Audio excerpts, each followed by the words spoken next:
We're live. Okay. All right. Hi, everyone. Thank you so much for coming and spending time on our first member stream. We have me, and we have also Eric, who is right here. Eric's going to be moderating this whole thing. I'm on my own tonight. Meredith is upstairs watching Gilmore Girls again. For those of you who have seen that show, I'm sorry. I'm having to watch it now, but I'm sitting playing my video game beside her. Anyway, so what we're going to do is we are going to bring in, so far we have Marco Lance, DPLA Art, Sheldon, Greg L, and actually we have Greg L twice.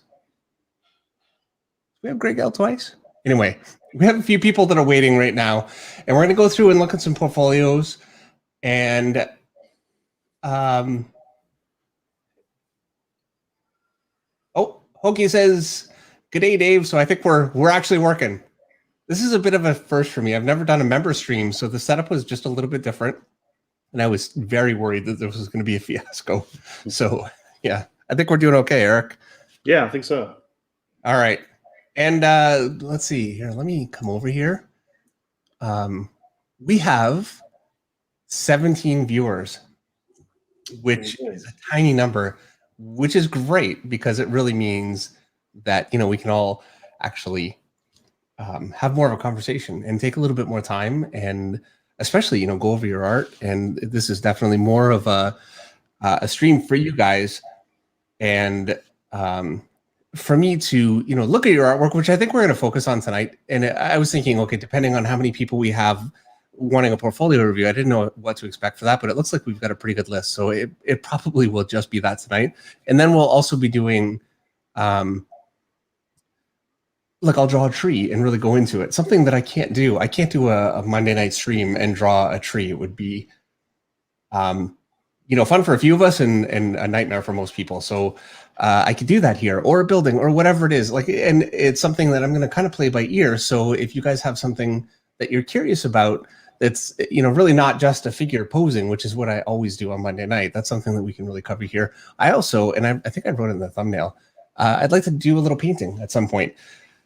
I'm a terrible painter, so doing that on Monday night would be a disaster too. But I figure, hey, with you guys, you know, we can sit here and fight through it, and I think it'd be kind of fun for, you know, a stream coming up. So without further ado, because I'm just talking and wasting time right now, we're going to bring in our first guest, and our first guest is actually Greg L, who was here just a little bit early. So because he was here a little bit early, he was here first. Am I right? He was here first, right, Eric? Yeah, and then I think he bounced, and then Marco came in. Okay. But yeah, we can pull Greg in. All right. Yeah. So I'm going to pull you in, Greg, and I'm hoping, Greg, that I have the right one. Here we go. There we go. Hello, Greg. How are you? Hey, how you guys doing?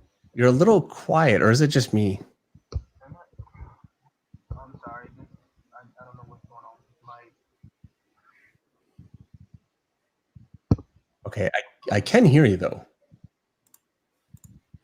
And so what I'm going to do, Eric, I'm going to take you out of the window here. Sure. Remove. Can I still hear you, though? We did this so I could hear you when you were out of the window. For some reason it didn't want to. I don't think you could hear me when you removed me. That's okay. Okay, so you know what? I'll take you out for now, and then we'll bring you back in. Okay.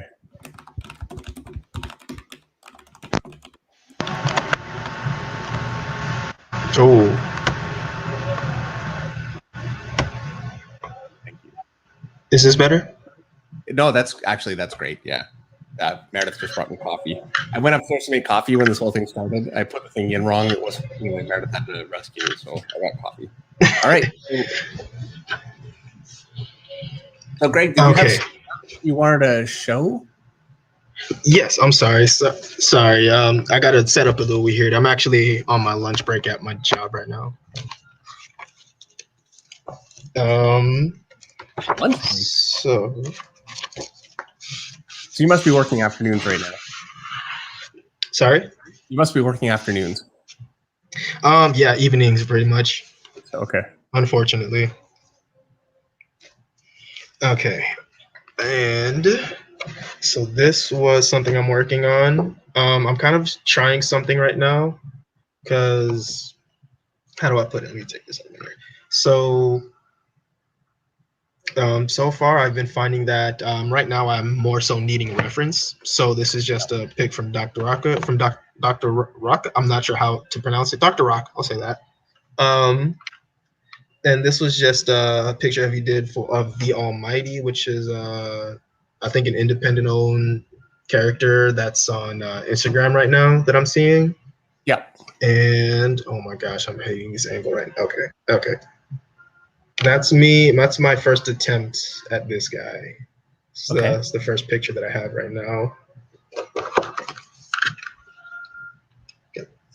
Oh, I hate how this is set up right now. I don't know how that looks so far. But I've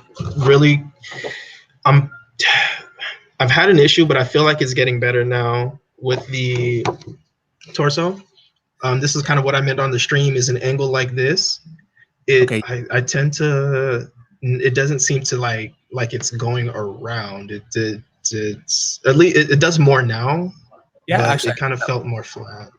I think that looks really good. That looks like it's looking pretty much exactly right. And I would say with that picture, now he's standing, so it's a simple pose where he's just standing. But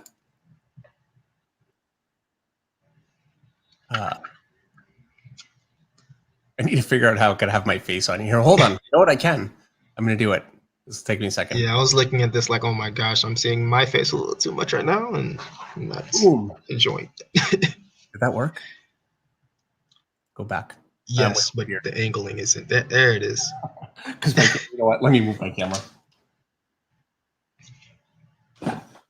Also, if you can tell, the face is another issue where I tend to struggle with three-dimensionality. Like the eyes and just getting it to where it looks like it's actually wrapping around rather than just like make it like it's a 2D flat picture or something like that. Well, looking at it there, I think it looks good, but I'm just gonna no, let me change this again. Okay. Oh, and if I can interject one more thing too, I'm working on your head scores. Okay. It's one of the most impossible things for me right now, where you start with the directional line of where they're looking and then build the face around that. I'm like, I have no idea how you do that. Okay, well, I think I understand. You know, hold on, and let me fix my webcam too. I was talking to Eric earlier on, and a lot of times when we're talking, I just lift my webcam, and so anyway. All right, there we go. Okay, so first things first, in terms of two-dimensionality, a thing that can really cause that, I'm going to draw in my basic head shape, 3/4 angle. My ear, my nose will be here, my chin here, and here's my... So there we go. I mean, it's very, very basic, obviously. But something that can really cause it to be a little two-dimensional looking is I'm going to draw an eye here, and then my nose goes here, and that's all fine. And then what I'm going to do is I'm going to line up this eye beside the nose because I've got a space here and a space here, and there's my nose. And that ends up making a face potentially look really flat because what you're not doing... Let me... If I'm looking down, sorry, I have this open a second time on my phone. It's not the best quality on my laptop right now. All right. Ooh, sorry, one second. I'm so sorry. Okay, you're at work.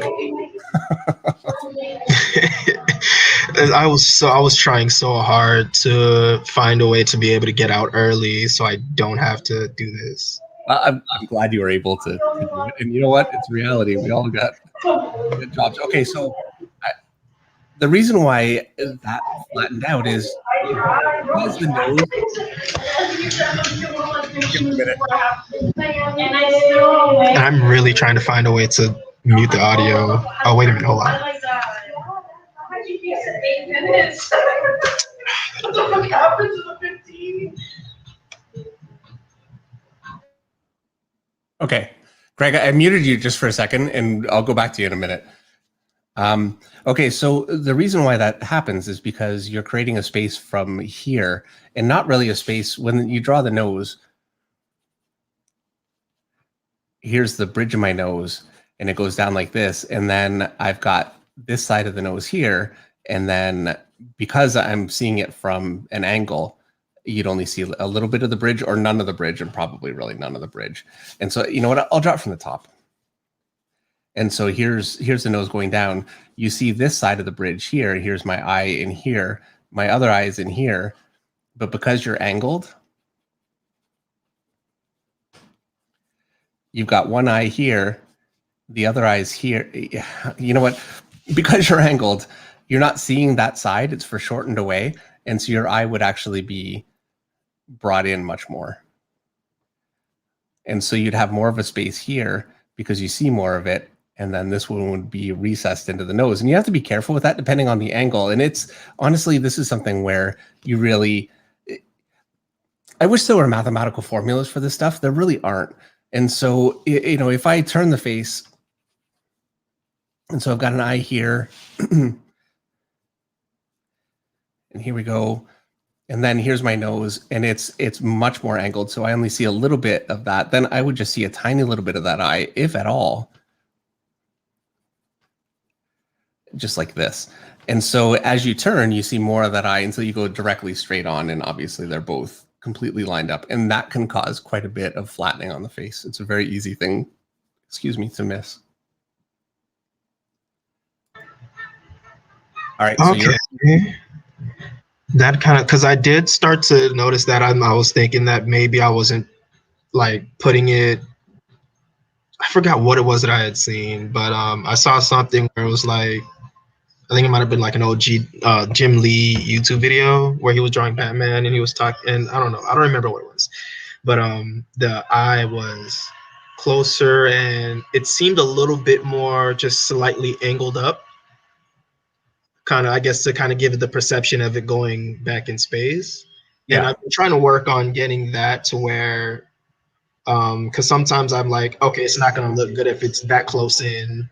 And then after I do, I'm like, okay, closer. And then, you know, it's a work in progress for me so far.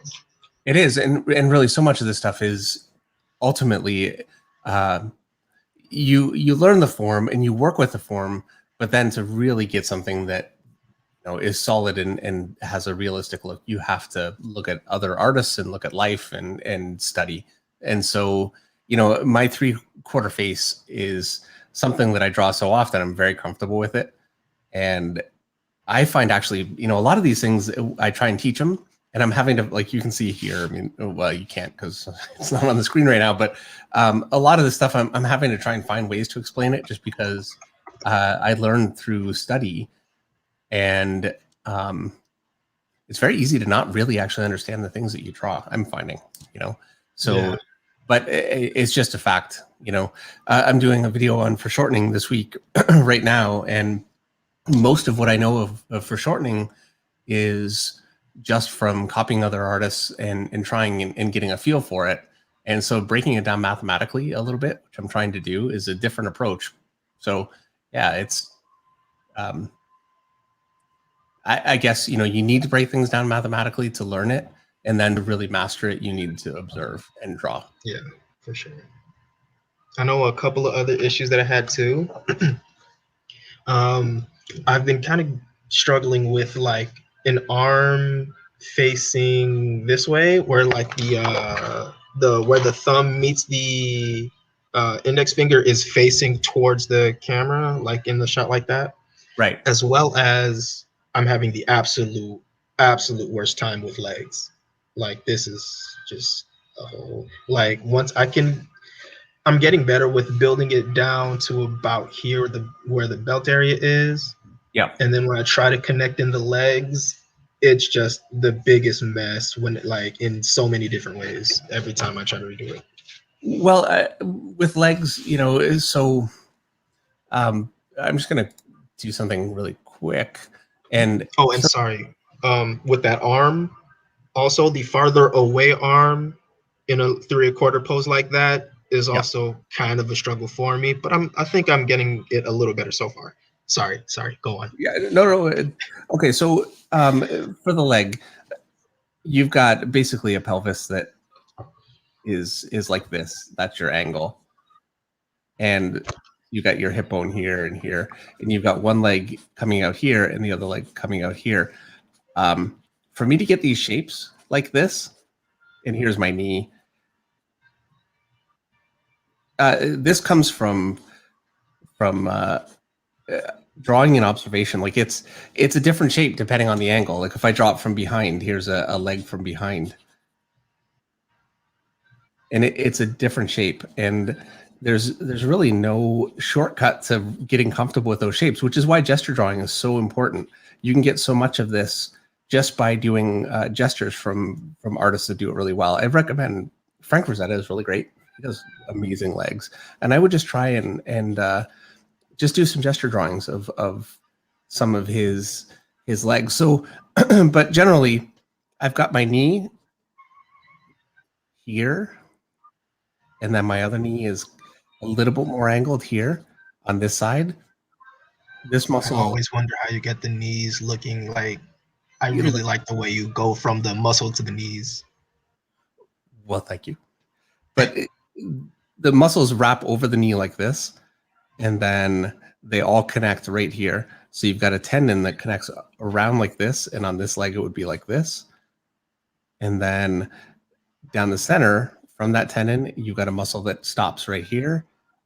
This muscle goes here, and it actually, this one rides just a little bit lower than this one, really, on an actual person. And that's how you kind of connect together, and then you have the outside of the knee. And so here. And because you're seeing this one more from the side, you see more of this muscle, see some of this one all the way out to the outside, and you see just a corner of this muscle here. And this is where you really do need to ultimately look at artists who do it well and study from them, because I can show you this is where it goes, and and I'm going to do more in-depth stuff with this kind of thing, but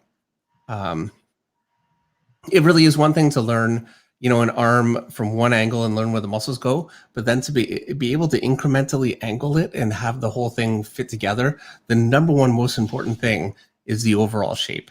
And when you have that right, you're most of the way there, and then you want to get the muscles working in there. But if you have the overall shape working, that's a long way to go. And that's what I'm seeing with your legs. You're having your overall shape it's like you're trying to construct your legs with muscles, and you really do need to construct your anatomy with shapes. Like, and for an arm, I'm gonna and this is a terrible arm, like it's just very quickly drawn, but I'm just I'm constructing it this way. I'm not really even drawing real anatomy in there. It's just my overall basic shape, and then I can put in my muscles based on that angle.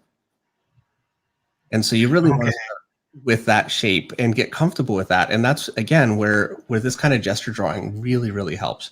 So so with you bringing that up, that makes me realize that I guess there was another factor in play, is not only am I not good with the muscles, because I try to shape it in before I add the muscles in, and I feel like that I go wrong there too, which is what makes it worse, because if you start off wrong, you're going to end off wrong. It's just going to spiral from there. Yeah, well, absolutely. And, it's foundational, from drawing a figure. If you want to draw them in an environment, they need to be drawn in perspective. And that's the number one foundational part. And then from there, you need to get your overall forms working. And then you get the anatomy on the forms. Then you get your line weights, your shadows, your render, and it's kind of hierarchical. So if the number one fundamental foundational things aren't working, then the whole thing's going to fall apart. So absolutely. But yeah, Greg, we're gonna have to move on because we've got a bunch. I'm sorry. Oh no, not at all. This was great. Thank you so much, and we'll see you, next time. And yes, for sure. Hopefully, I can get out and not have to be at work while I'm doing this. Don't worry about it. We'll take it as it comes. It's all right. All right. Thank you, Greg. Again, Dave. Okay. Hello, Marco. Hi. Hi, how are you? Thanks for coming on the show. Yeah, of course. So you had some artwork you wanted to show? Yes, I have it downloaded on my computer. I know there's like an option where I can share it. Do I do that? Yes. Okay. Let's get technical help. Eric, you know how to do that? Yeah, you're talking about sharing a screen. There's a little share icon at the bottom, a little plus Yeah, on I a see it. monitor. Yeah, I And see that. then I think once you've shared, there'll be another window that we can add to the to StreamYard. So once you've shared that, Okay. Let me let's do see. that now. Let And me Greg, see. I'm gonna remove you from the lobby because what happens is once there's 12 users, no one else can join. So I'm just gonna remove you there. Sorry about that. All right. So I see Allison's got a share going. Okay. I started sharing it. Can you see that? There we go. So yeah, Dave, if you want to, you can go ahead and remove me again to make things a bit clearer. Sure. I have two artworks. Because I know it said it in like the post. If we have two artworks, so Right. okay. I'm gonna pick this first one. Can you see that? I can't. Well, I can see a thumbnail right now. Let me see. I pulled it up. Let me see. Can you see the page now? No. I can try to. No. Okay. Let me hide this. Let me exit out. Okay. Okay. Here we go. There we go. Can you? Did it load now? I think Oh, what no. you've done is Mhm. you've opened it so it can see a window, but not your full screen. So I'm only seeing that one. Okay. Yeah. I see it. Let me see. Let me stop. Let me just try to reset it. Sure, yeah. Sorry about this. Video. Let me try doing. Okay, here we go. This should work this time. Okay. If I can find it. Okay. Download. Okay. For some reason it's not working right now. But I have the two artworks here. So I don't know if I'll be able to show it like physically. Yeah, you know what? Actually, I think that'll work fine. Your camera That'll work looks fine? pretty good. So I'm gonna. Okay. Sorry about this. Sorry. No, it's okay. And really, this is a learning curve for all of us. Yeah. All right. Let me find the two pieces. And honestly, it's just as likely that the reason you can't show it is on my end. I have no idea. Yeah. Every week Yeah, will be okay. better with it. Yeah, of course. All right. Okay. So, oops. So many boards here. Whoops. Okay. So the first one is actually it's a reference. I used the reference from your one of your live streams. It's Okay. the Spider-Man drawing that you did, Spider-Man versus Venom. I use it as a reference. I kind of followed along with it. Let me like lower my lighting here. That way it's better. Can you see that okay? I can, yeah. It looks great. Thank That's you. really, really well done. Thank you. And I mean, I could say while you're using reference, that's how all of us learn. Yeah, of course. And that's very, very well done. Like the shape of his legs, the shape of his arms, and really the overall shape of all of his anatomy is Thank you. really bang on. I feel like his head. Yeah, that's what I had trouble with the most. Like when I was doing this, yeah, it was a head. Yeah. Okay, I'm gonna here. Let me change the view here. Okay, so I'm going to show you what I think is going on with the head. Mm-hmm. Especially if you could hold it up, that would actually be easier for Oh me. yeah, if you yeah. wouldn't. Yeah. Thank There you. you go. Okay, so you've got the angle basically like this. And here's his nose.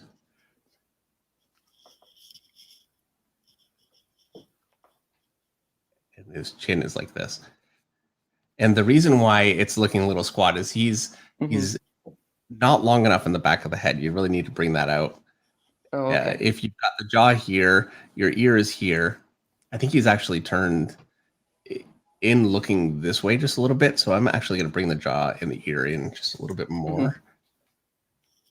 And so that means you would actually see more of the back of the head. And so that's really kind of what you lost there is just he's just short in the back of the head, and really that's it. Let me lower the nose down a little bit.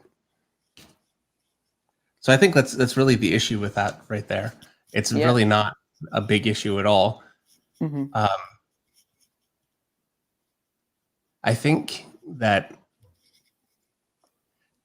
with his, so you've got his chest is, make sure I'm on the screen here. His chest is like this. He's got this arm up here, and he's got his other arm down. I do feel like you rode up a little bit high with his ribs. So you want the chest here, and then you have basically it's like a plate almost. And this isn't, strictly speaking, this anatomical form, this is something that, you know, all my favorite comic artists do. I debated because most people, you see their stomach really connects right up to the chest, and you really have to angle the body pretty hard upwards to really see the rib cage like that. But it's a look that gives you a real barrel chest, so I always do it. And it's very much a comic look. But I feel like you kind of lost that there. And what it is, so you've got the chest rounded like this, and then you've got this shape in here. And I kind of feel like there's not really a shape in there. It looks like you've got the lines in there, but you lost that shape. Like the arms and the legs, I feel like you really, really captured the shape. And that's why, you know, it's copying, but you're capturing the form, which is a huge thing. But you did definitely lose it in just the chest area a little bit. So I'd just be aware of that. Okay. Yeah. Thank you.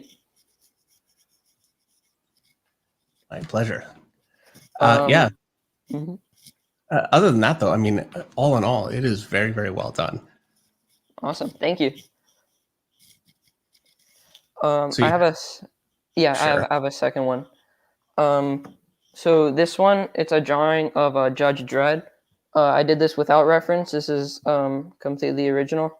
I mean, I use reference like for like what his armor looked like, but like not like an actual art piece like completed for it. But yeah, I love Judge Dredd. Like I love his like the character design for him. So I really wanted to draw him, and I really like how this one came out. Yeah, absolutely. It really came out well. I like how you have his hand is kind of covering his leg there, and you got just a little bit of a cast shadow just to butt it up against that leg. You really see where it is in space there. The shadow underneath his shoulder pieces is great. Just all in all, your lighting and your shadowing, like under his belt, it's all very, very well done. The pose is a little bit stiff just in his arm with the gun. I feel like, and to me, it's a shoulder connection. I feel like you kind of lost that shoulder just a little bit. And so, but it's a small thing. And really, I think some gesture drawing, just doing more of that and getting more comfortable just with your basic figure forms. But you know what you have going on top of it. I think that underneath his chest, you've got some detail for his rib cage. And right now, those just look like white circles. Like they're not really reading like ribs. And you really want to be aware that with your ribs, you have this kind of a pattern. Oh, okay. Yeah. I've seen a bunch of artists like do it differently because I know how like you draw your ribs like that. But yeah, I've seen a few different comic book artists do it differently. So I'm trying to find which one I like the best. But yeah. It sounds like me when I was learning. I really went through the same thing. I love Kelly Jones, and Kelly Jones really does. This is exactly how he does it. So he's got one circle connecting into another circle, into another. And it's just like this big sea of and it looks awesome, but it's completely unrealistic. So, and I definitely say, whatever it is that you pick, I don't feel like it's working right now. No, yeah, definitely not. But that's all right. Because I mean, really, most of the pictures are working great. And I wouldn't restrain yourself from, doing it the way that I do it, or it just however you like it, whatever artist you think does it the best. Just go for that. Absolutely. I think it looks really, really good. All in all, very, very impressive. Was that your dad behind you? Yeah, that was my dad. Yeah. Yeah. I was a little nervous for this because like you're my like favorite artist of all time, and I've been like practicing like drawing your stuff for I don't know for how long, for like almost like a year now. But I want to be a comic artist someday, like just like you. So yeah, it's kind of like a big deal. Well, you're on track with what you have so far, so that's looking great. I would say keep doing what you're doing. Definitely a lot of anatomical studies. Spend time with that. Just draw a bunch of heads from different angles, and just go through that. So you want to work on arms, work on legs, work on full bodies. A lot of gesture drawing every day. Yeah, that's what I've been trying to do. Actually, I talked to the Art Jedi, and that's what he recommended to me. And I just recently bought Michael Hampton's figure drawing book. I'm going to be using that to practice a lot more now. Great. Yeah. And then at some point fairly soon, you're going to want to start working on panel-to-panel storytelling, which is a whole other nightmare to take on, but it's something you're going to have to confront. So that's on the horizon. Yeah. Awesome. All right. Well, thank you, Marco. That was great. It's looking really good so far. So thank you so much for this opportunity. Thank you. I'll definitely be coming back for an update whenever next time we do this. Hopefully I've improved some. Yeah. All right. I'm looking forward to it. Thanks again. We'll talk to you next time. Bye.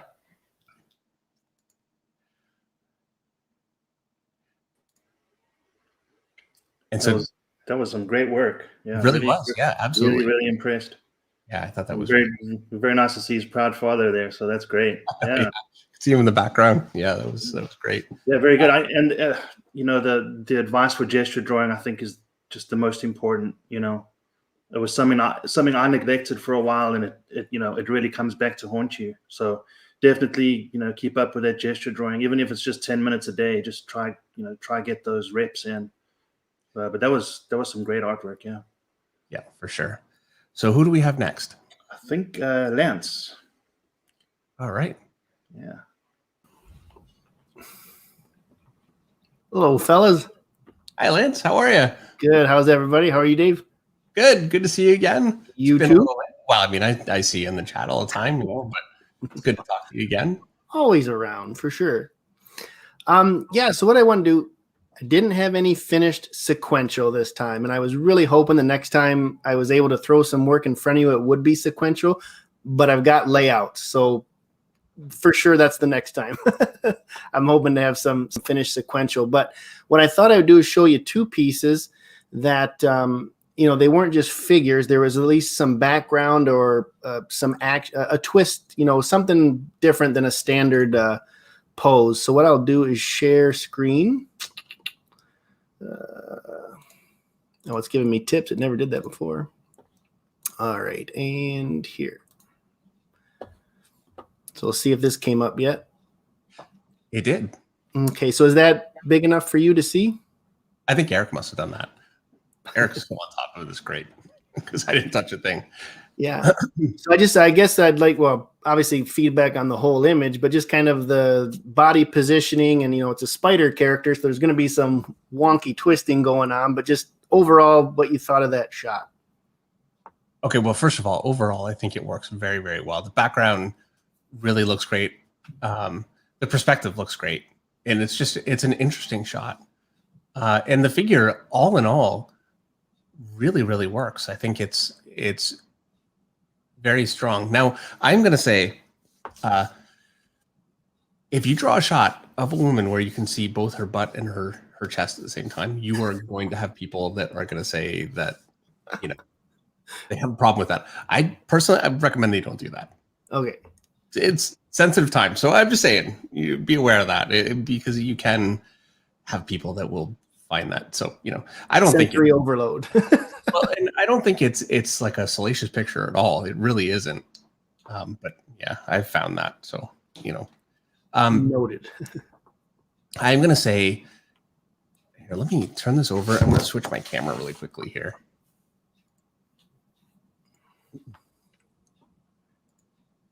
Okay. So, hold on.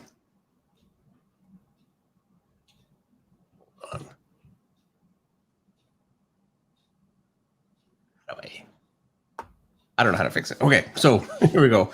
All right. Let me click over again. I don't know how to fix it, Eric. There we go. Hey, look at that. Nice. All right. So here's your panel, basically.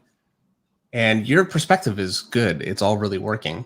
You've got your point kind of here, And this building in the foreground here is kind of angled like this. And the one thing that I would say is your windows are very, very tall, considering the angle of that building. You would really see them much, much shorter. Okay. Because you're so, you're really looking almost straight down at that building. So those windows are very tall. And it looks fine, but it definitely kind of breaks the shot a little bit.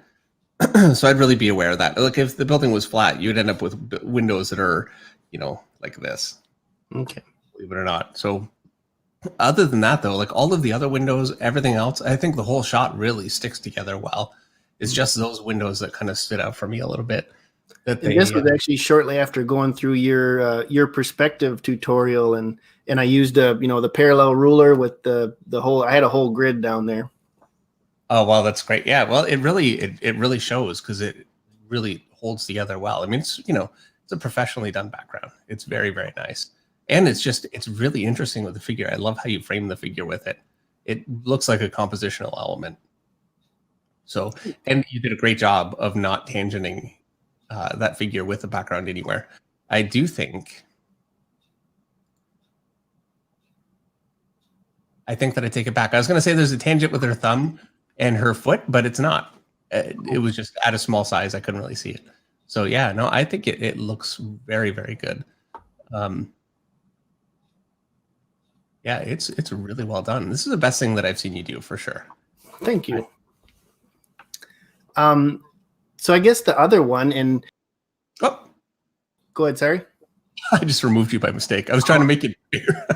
Sorry about that. The other one I was going to share with you, and this will hopefully put the pressure on you, because in your streams you keep saying about you still haven't seen the Alita movie. I know you were a big fan. I was a huge fan of that comic book and whatnot growing up. So I went ahead and did a Battle Angel Alita drawing and tried to do like a tech background, like in the arena with her. So did that roll over to her now? Mm-hmm. Yeah. Coffee in my hand here. All right. Wow.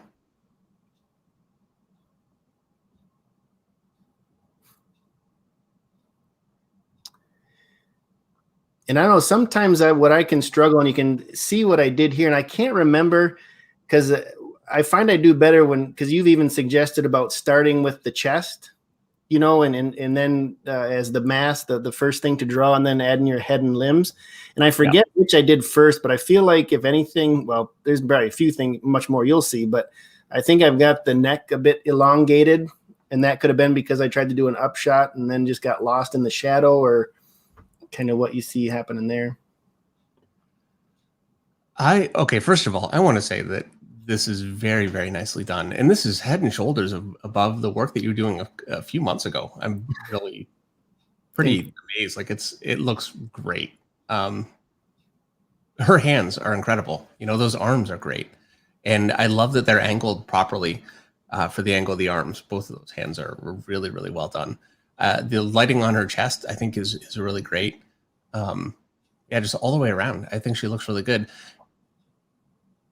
I would say if there's an issue with the neck, and here, there are buttons. I got this thing. Now that I'm still on face cam, it's attached to a cord. I got this thing in order to do this automatically, and yeah, I'm working on it. Okay, so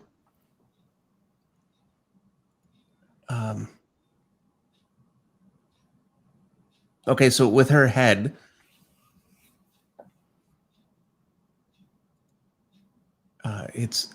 her head is angled like this.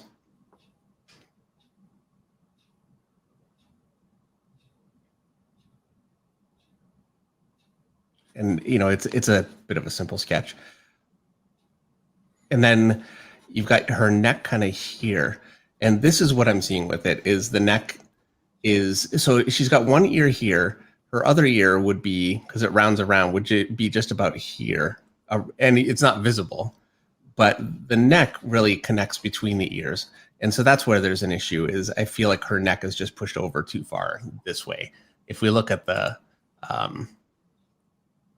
picture again. Yeah, like where it would be her left ear, it's going too far towards her left side. Yes. Yeah, it's just I guess it would be her right ear. The neck is connecting up closer to the center of her head than to where her ear is.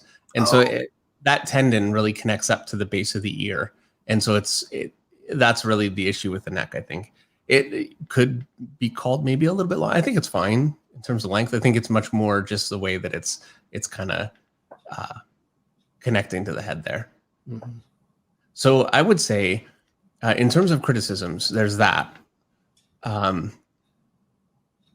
In the background, and so you've got like this curved kind of a shape, just like this. Yeah.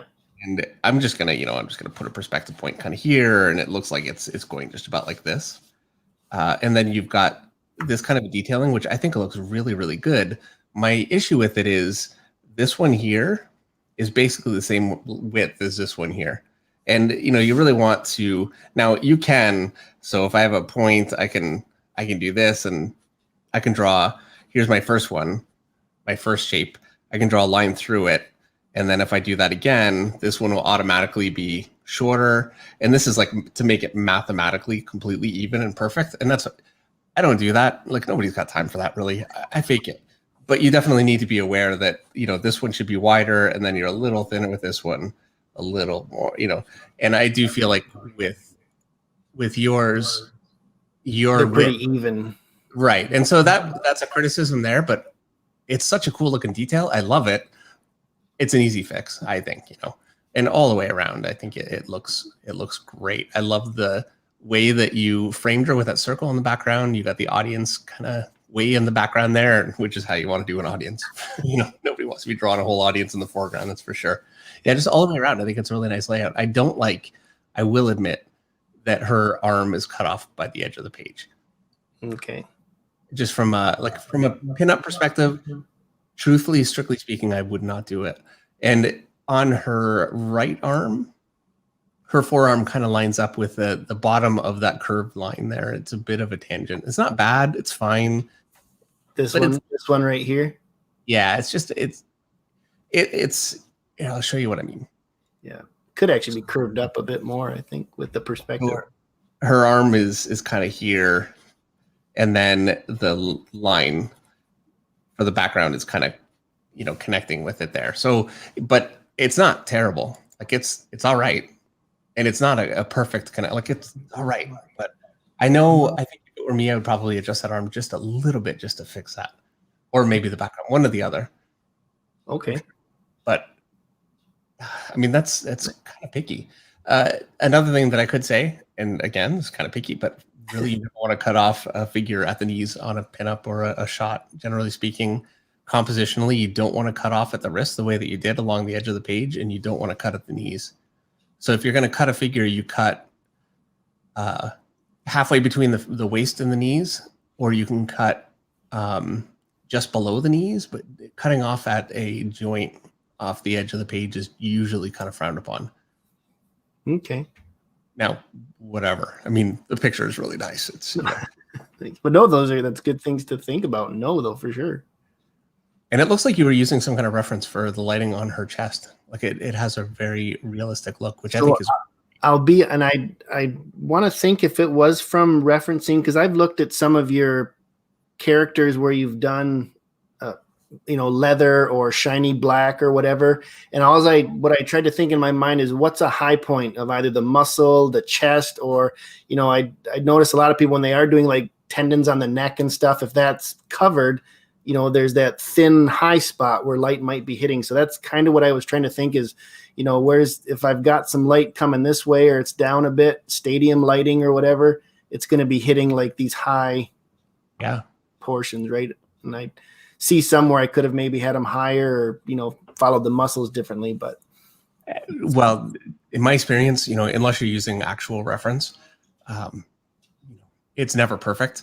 And to me, when something actually looks perfect, like you can tell that it's a photograph, it really takes the imagination out of it. Like when I look at art like that, and it can be beautiful for sure, and it can be great, but it's not ever my favorite. It's the imperfections. You want it to be, it's like an imagined reality. So, Mm-hmm. Maybe I say that as an excuse for my own artwork. It's possible. Yeah. Well, good. Well, thanks. I think that eats up my 10 minutes anyway. I want to make sure you get to everybody else in a timely fashion.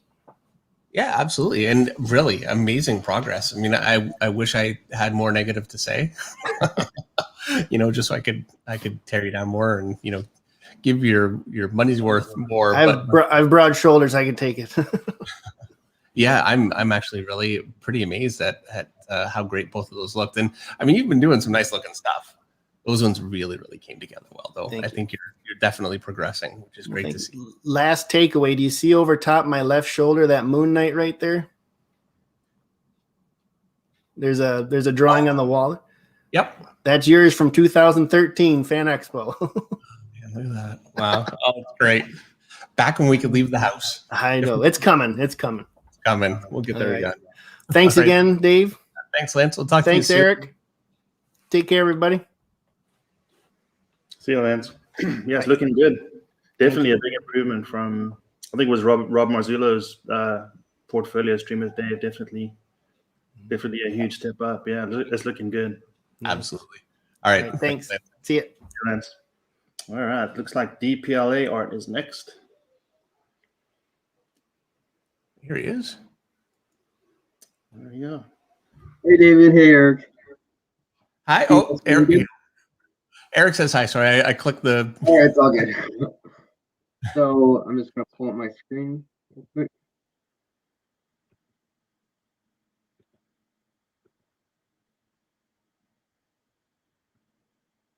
Is it coming up? No, not yet.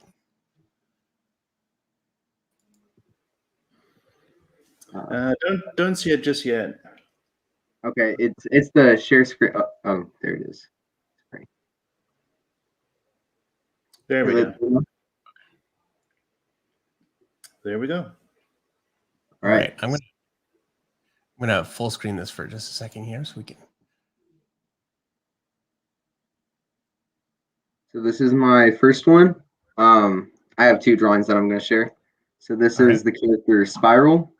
Yep. And so yeah, I tried a lot of different things. I did some rubble in the foreground and some like kind of like garbage and stuff all around. Show like she's in a battle scene kind of. Yep. So yeah.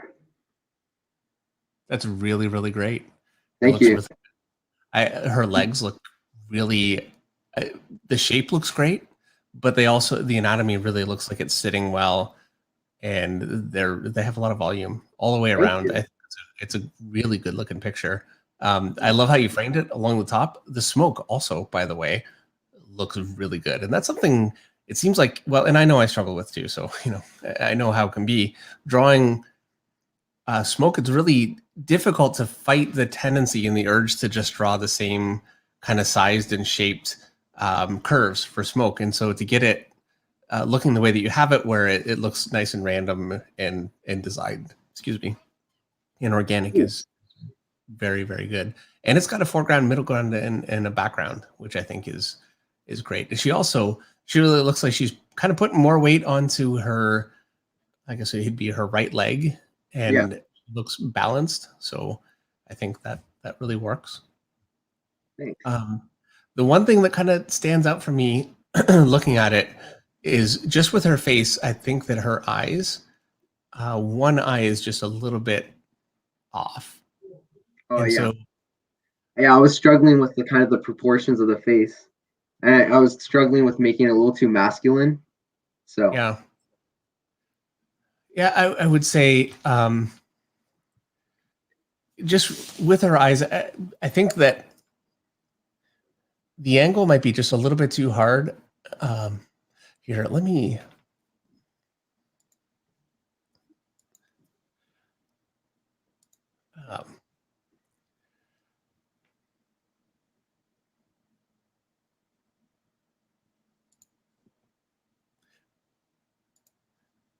Okay. Hey, look at that.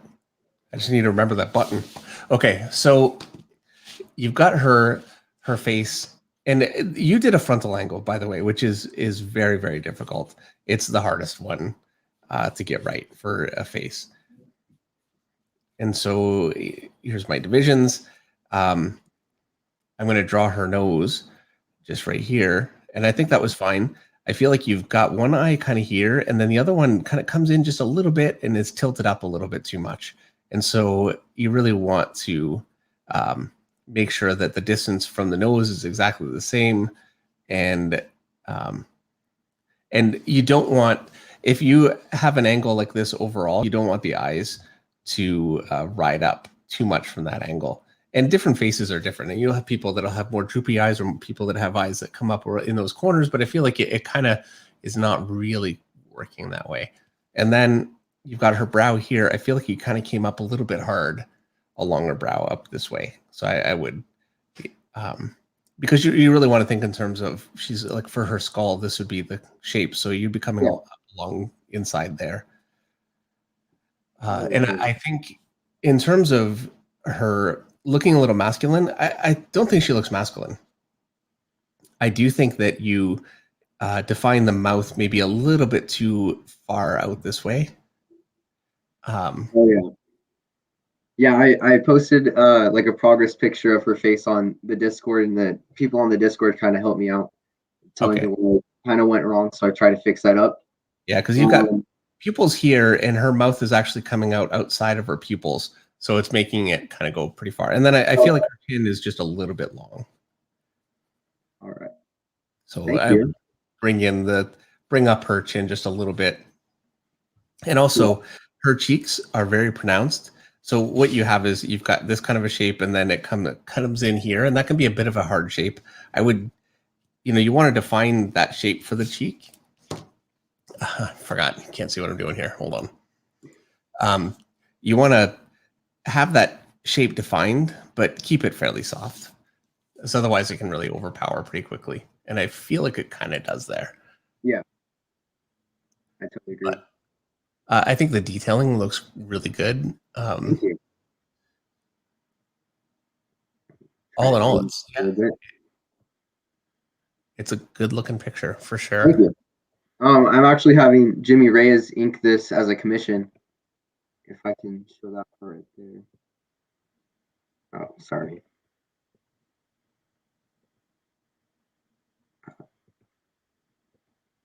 So this is what he's doing with it right now. It's looking awesome. Can you zoom in on that just a little bit? Because it's looking great, but it's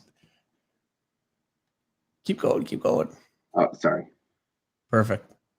Oh yeah, So he's a pro. Jimmy's inks over it. Yeah, it's looking We're great. doing it live, and it's been pretty awesome seeing him work over it. So yeah. That is really looking good. So that's my first one. Is this your first time working with a real inker that knows what they're doing? Yeah, it's been awesome. Yeah, you learn so much from that. Yeah. So this will be my second drawing. So this is Jimmy's character, Nuri, I think is her name. Okay, and I still have the same picture on my screen. Sorry, forgot to change it.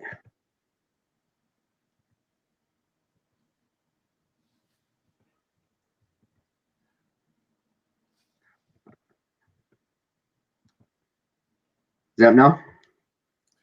Hold on here. Here we go. Okay. So this is Jimmy's character, Nuri, and a dragon in the back. So, and I tried some new things. I looked at your Conan, I think it was like the serpent crown cover, to kind of get that texture in the background with like the smoke, because I thought that looked awesome. That is really, really well done. Thank you. For me, when I'm doing that stuff, it's all from Franklin Booth, and I would really give him a look. Okay. He's an artist from 100 years ago, and he was incredible. And I've never pulled it off remotely like Franklin Booth, but I think that looks really good. I'm going to say, okay, so I do think that I think that the eyes need some work. All right. I would say, okay, her mouth is a little large. Yeah. And Right. her chin, again, it's coming down just a little bit too far. Also, her ear, she's got a bit of a, she's missing a bit of a, you know,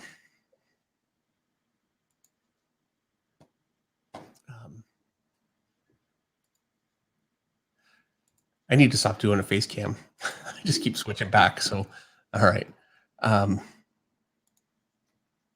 So with her ear, you've got, and it's unfortunately a bit of a smaller picture right now, so it's harder to see.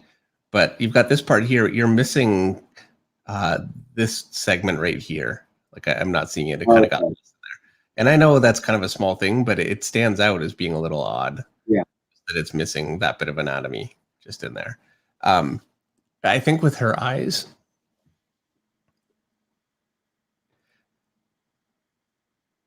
here, let me, the angle is just a little bit off with them again. I think I can see how you are adjusting the shape of the eye for where the pupil is. And I think that's what you're trying to do there. But I would definitely look at some reference for that and start, look at some fashion models, that kind of thing, and start. Eric? That was totally by accident. My apologies. Oh, okay. Yeah, I think the eyes need some work. I think the nose looks really great. It looks very structured. Like all in all, your forms are really solid and structured, and they just, they're really working in space. Your rendering is really great. I think that on her shoulder, she's got her cape, and the lighting on that looks really good. You've got over her shoulder, I think that your lighting kind of comes off just a little bit. So you've got you've got her shoulder coming down like this. And then it's got this basic kind of a design. And then your shadow is here. You want to break that up, obviously. But you've got this here, and then this one's kind of here. So you're kind of contradicting just a little bit. So I just really be aware of that. The actual shadow placement is very, very important. And you've got shadow in one spot and then light in the exact same spot, and a shadow where the light is just above it. Yeah. So really be aware of that all the way through a form. It's very easy to do that. Kind of material with the cape was kind of hard for me. I was struggling a little bit with that. Well, I will say, I could criticize that. It's fine though. Artists do that kind of thing all the time. The most important thing is how it looks overall, and overall it looks great.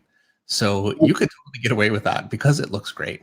But I want to say, because it's not quite right. So I want to make sure that you know.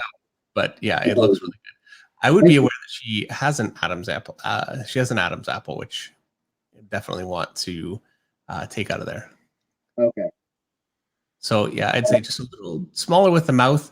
Her mouth is drawn just a little bit harsh, I think. So I would soften it just a little bit, maybe soften the lines of it a little bit, make it a little bit smaller. Her eyes definitely need some work. That's something I would focus a little bit of time on. It seems like something you're struggling with both of those figures, and it's such an important thing.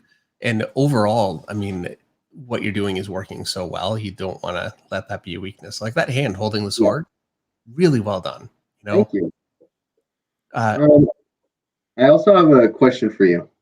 Mm-hmm. So, obviously, I'm very influenced by your art. So, my question is, like, how do you kind of break away from some of your influences, like to be as individual as you can, like kind of create your own style that's like influenced by your artists, but like your own? I totally understand. Okay, so I'm going to say that part of my answer is I don't know. And the other part of my answer is in my experience, because I remember really fighting with this and thinking, oh no, I'm trying to draw exactly like Mark Silvestri. And I mean, I had the advantage, I couldn't pull it off. So I was never really as much of a clone as I wish I could have been, But That was the only thing I was looking at, and I couldn't fight it. And what I finally did that broke it for me was I started looking at Simon Bisley, and it took me, seriously, an hour to completely change the way I was drawing. And all I did is I opened up a book with Simon Bisley artwork, and I just copied a few different things. And really, by the third thing that I copied, I don't even mean a full figure, just a few things. I started getting a feel for it. Like, it just worked for me.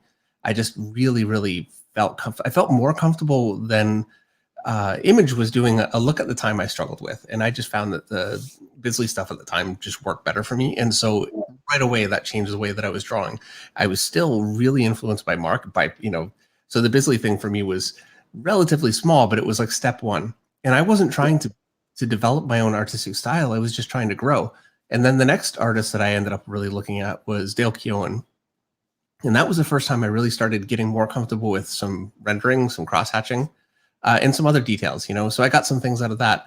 And then there are a couple of artists. Travis Tress was such a big one for me, which is why I had my Wildcats X-Men book as my book of the week on Monday, because it was such a big influence. And really, me just going through that book and copying it a bit, and I found for me that's really what did it, is just copying from the book. And 4 or 5, 10, whatever picture, ever many pictures, and you just want to be that artist when you're doing it. And then when you draw, you just start injecting that stuff into your artwork. You'd be amazed at how quickly, and it becomes, you're always going to fall somewhat short of the artist that you're looking at, but then you pick up other influences and it all turns into a stew that becomes your own style. You don't have to try to have a style. What you do is just pick up things from artists that you really like and you'd like to look like. And I've seen like Ryan Sook. I don't know if you're familiar with his work. Okay, well, he's incredible, and he also can draw like anyone perfectly. It's incredible, and that's great, but it can be a weakness because it's really difficult to develop a style when you decide to look at Adam Hughes and it just looks like Adam Hughes, and but most of us can't do that, so you'll fall short, but you'll get something from it, and you move on to another artist. So I would say, give it a few months with an artist. Just pick somebody, whoever it is that you want to pick. It doesn't matter. You just want to pick somebody that you really think works for. Like Gary Frank, I think is such a. Now I'm trying to pick artists for you. I'm not going to do that. I'll stop. But they're great artists out there. I would say just really go with it and just try to be them. So don't worry about anything you're doing now. Just try to draw like them completely. And you will come out of it a couple months later. It'll be a mix. You'll be a different artist.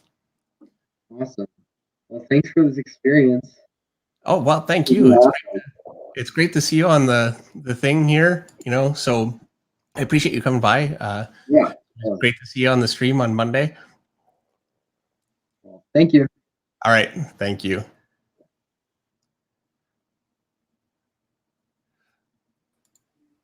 So Eric, next we have Sheldon, I believe. Sheldon. Yeah. All right. I'm going to bring you in, Sheldon. Stuff. Cool.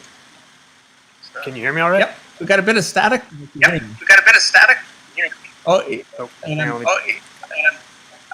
I don't know if you've got the on. I'm getting my voices reverberating. There we go. Perfect. All right, let me try these guys. Perfect. Is that better? Yep, that's great. Okay, cool. I gotta turn this up. Okay.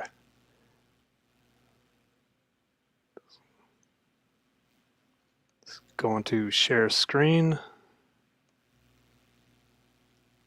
Hopefully I can figure this out.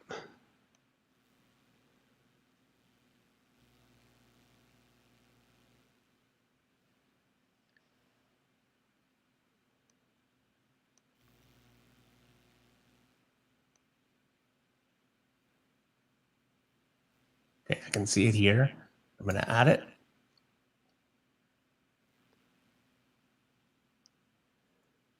Okay, yeah, so that's the first page. Maximize it on my screen.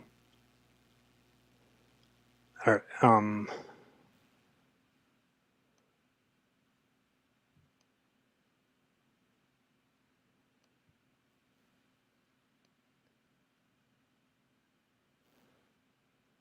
A little more, or is that good? No, actually, that's perfect. And Okay. it's I'm still getting a bit of an echo, but it's a really good looking page. The storytelling looks good. I love the way that you got the dark hair, like it really stands out. I love the shadows from the bats as they come across. Like that's just a really nice looking panel. Sweet. And nicely laid out panels too. Like the panel where he's looking at the screens in the upper right,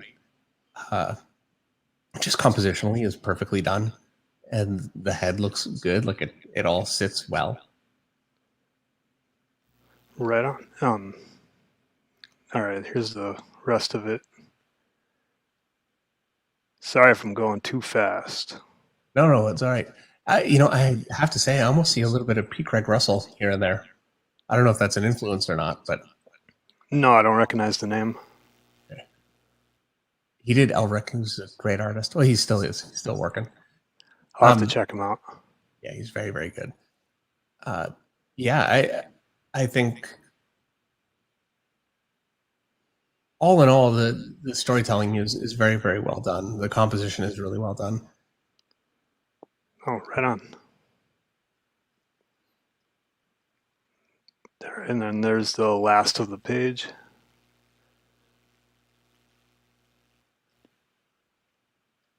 So I think the bottom left with the castle is one place where I don't 100% love the angle. Okay. I mean, it's fine, but it's so centered. The way that it's put in there, it actually looks like it's just kind of shifted off of kilter in the panel because it's so centered. So I think a shot that's that centered would really need to be perfectly framed in the shot. Otherwise, it just ends up looking a little off. Like the way that it's kind of tilted, it's only just a little bit tilted, so it doesn't really read like a tilt. It really it kind of ends up reading like it's off. I see. But I mean, it looks good. Like everything works. The forklift, like it all works. It's very clear. The guys coming in at the top of it look very clear. I definitely would pick a different angle for that shot, though. I think I would also say you have a tower in the background that looks like it's a little out of perspective with the building. If you look at the rendering toward the base of that tower, that's just to the right, the left of the panel, but the right of the building. Yep. The rendering going crossways, like horizontally, is curved where it's flat directly in front of it, so it's kind of contradicting. Okay. And I do think that the angle of the top of the tower is a little bit too rounded based on where things are for the rest of the tower. Now, drawing circles for that kind of a shot is it's very, very difficult. I don't know that I would necessarily need to cheat it for something like that, but it's something you might want to think about. You could use SketchUp, that kind of thing. SketchUp is such a great way to draw circles in perspective without fighting with it. So, something to consider. But yeah, I just eyeballed that. I wasn't sure if I pulled it off or not. Do you look at it in a mirror? You mean like to hold it up to a mirror, the paper? Yeah, well, what I do, I've got basically like a makeup mirror that I'll just hold beside my head, pointed down at the picture. I'll just look up into the mirror, and you can see it backwards. And it's amazing how much of a different view of the picture you get. You can really see where things pull or look a little off. And I'm sure that tower in the background there you would see right away. Okay. Well, yeah, I kind of notice like a lot of things different now that I'm looking at it on the screen too. Yeah. Oh, and I find that too. It's funny. You're seeing it from the same angle, but just being on the screen. I know when I'm drawing my like on Monday nights, I'm drawing my sketches, and I look up at the screen and see what I'm drawing, and yeah, a lot of times I can really see mistakes. I don't see it when I'm looking at the page, but I see it on the screen. So yeah, anytime you can get a different view of it, it's good. So I would really recommend getting a mirror. Okay, will do. All right. With the last panel, I think it looks good. I mean, it's very clear considering you've got a lot of stuff going on, and every panel really holds together very, very well. I think that the anatomy is good, and then there are a few places where it's not. Like his back there, I think it looks good, but it's he's losing. It would be his. This is a guy in the foreground that still has his head. Yep. His shoulder on the arm that's holding the gun, it looks like it's getting a little bit lost in there. And I would really recommend for that. It's very easy to find like bodybuilders and that kind of thing. And you'd be amazed at how like that. Some shots can be a little bit difficult to find something that works for it, but I would definitely recommend just getting some good reference for that kind of a thing, especially backs. I find for me, I look at photos for backs all the time.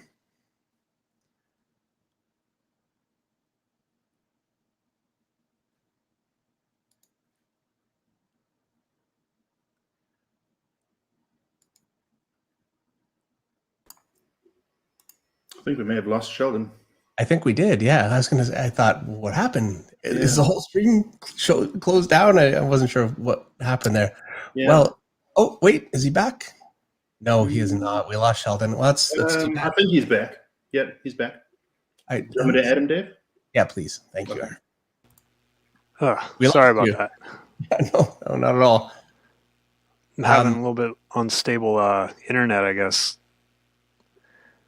Yeah, well, I gotta say, all in all, I think the page was looking really, really good. It's a complex page with good-looking storytelling. Okay.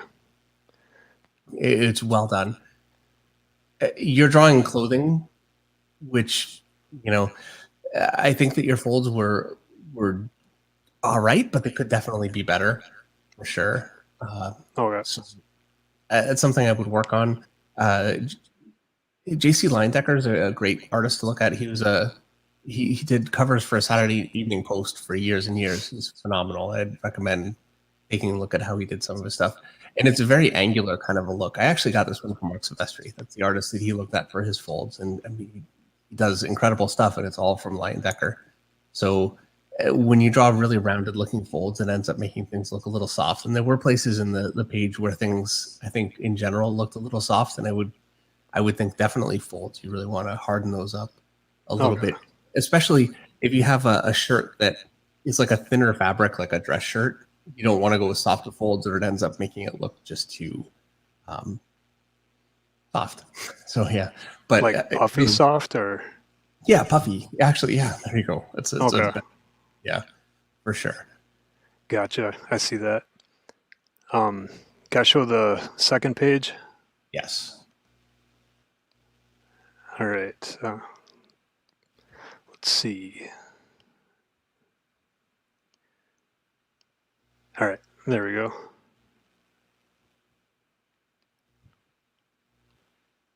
Whoops. I lost it. Okay. There we go. I think we got it. All right.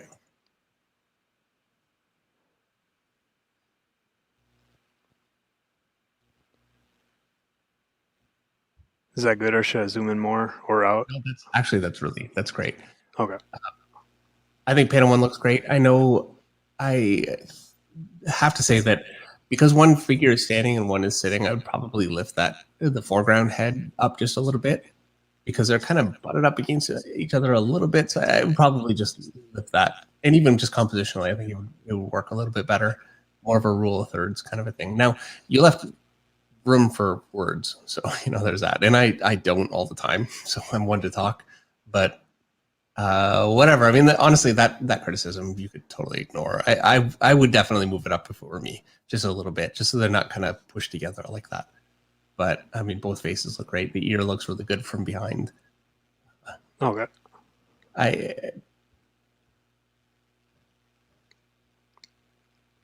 I do think that the second panel, the foreground guy that's facing, he's standing. You can see his back and arm, like his head looks just too big for the size of the rest of his body, just a little bit there.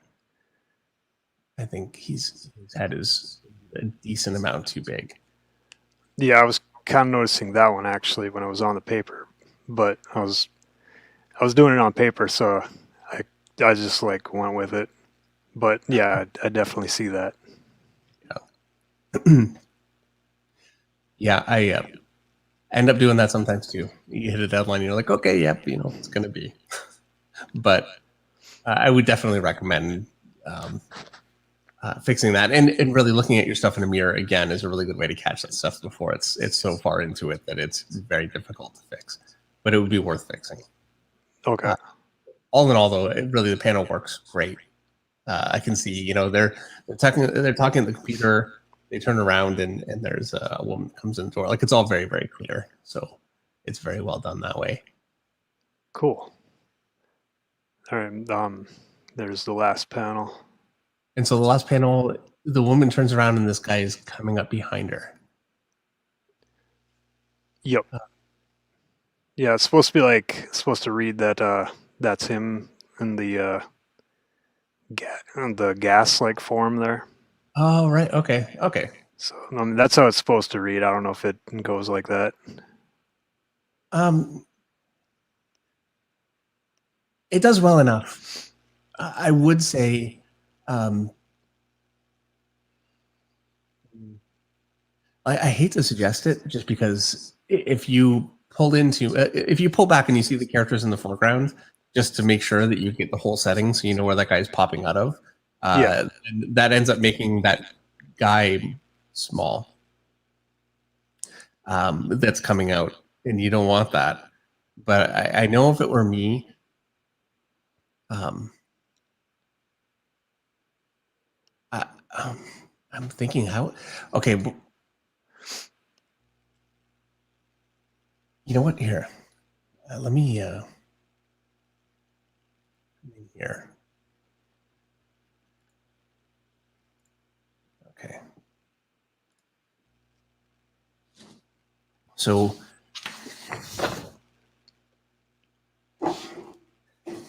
So can you show me the top panel there just quickly? All right.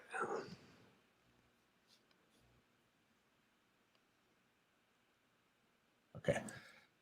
So in that top panel here, you've got this guy here. And then there's this guy here. And the woman standing here. And here's the doorway.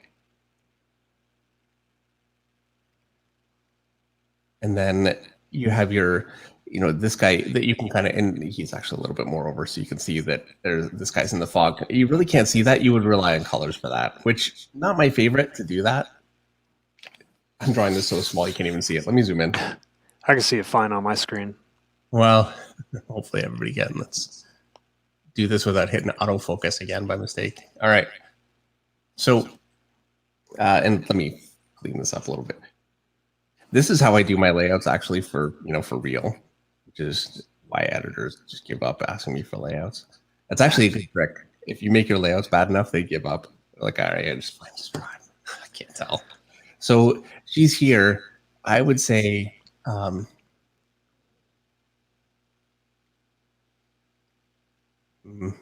would I? Okay. So if you go down to the next panel there. All right. Just one moment. I got to go. Sure. All right. There we go. I would say for that kind of a shot, you're at about eye level up here. I would really want to bring the view much more down here. So you've got the guy. So he's really popping out. And we're looking up at him. Here's an arm. And you could have the woman, she's turning the way that you have her, but she could be, here's like her hands, she's freaking out. And so you're looking up at the scene much more. So your wall would be more like, it's kind of an angle. I think it would just give you a little bit more drama. You obviously would want to tangent the wall with the top of his head. Yeah, that looks way more dramatic than just a rough outline. But I don't know that I would approach it that way, to be totally honest. I really think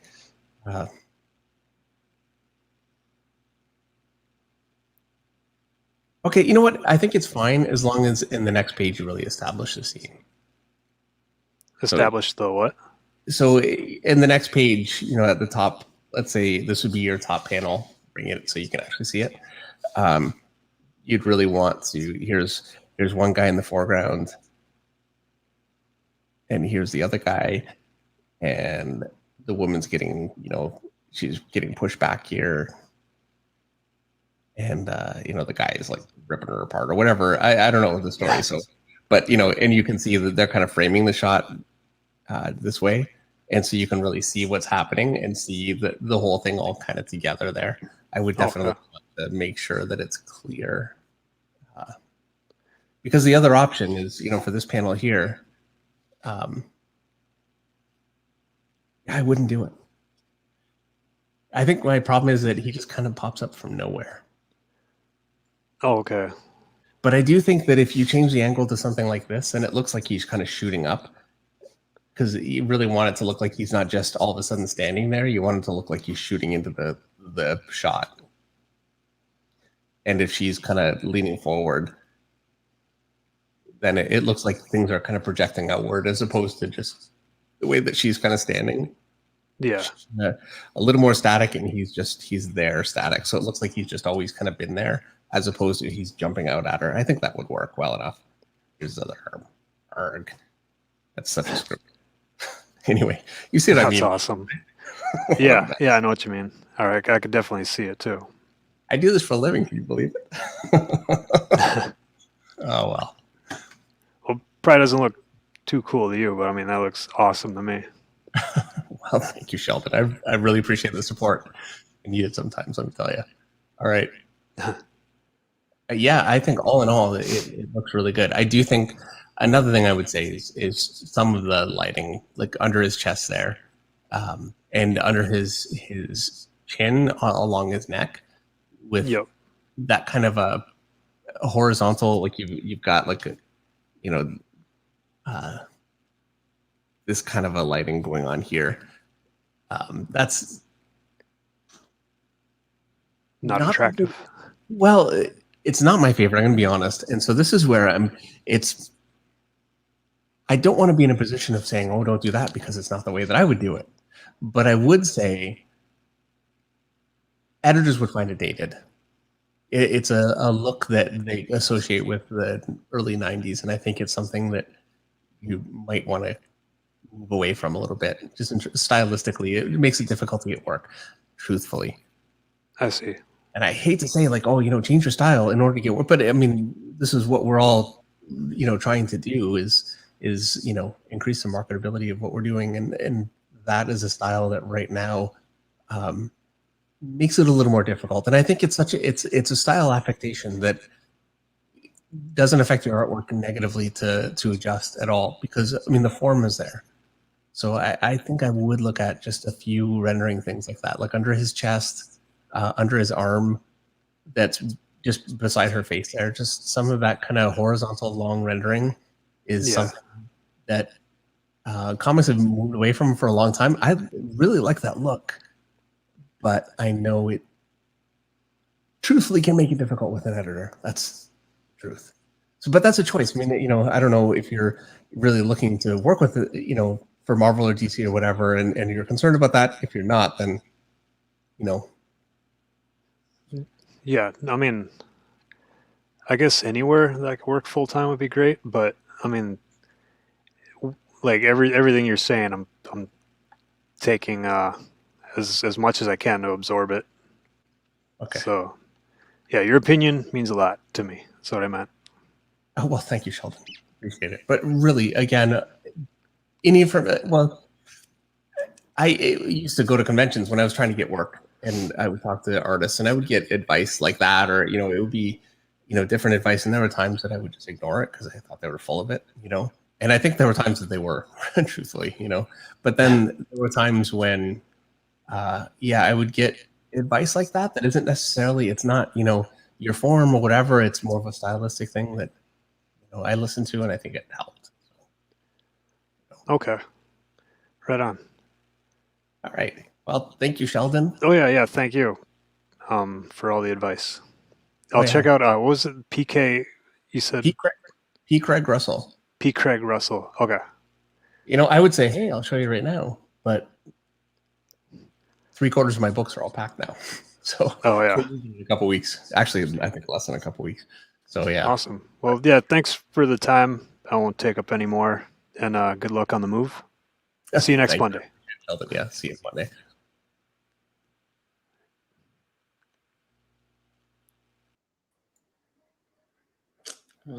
That was good stuff. Yeah, it Really really was. good. Yeah, I'll take my head off to anyone who does sequentials. Really, and that looked very good. Good job, Sheldon. Sequentials done compositionally very, very competently and well. You know, and it's a tough thing. And you know, I could see he's leaving room, and I didn't know what dialogue would go in there, but I could definitely see that that's something he's thinking about. There's room for dialogue. You know, really nice flow. His panels were designed to flow from one to the other. It was good storytelling. Yeah. My issue with it all the way around really was completely unfair. You know, it's style, which is it's against the rules to be criticizing somebody based on their style, and I know that, but I think that, you know, that kind of rendering, it can hurt you nowadays. Right. Good stuff. Looks like Ctwin is next up. All right. Yeah. Hello. Hi, how are you? Good. Can you hear me? I can, yeah, you're coming in great. Cool. I'll share here.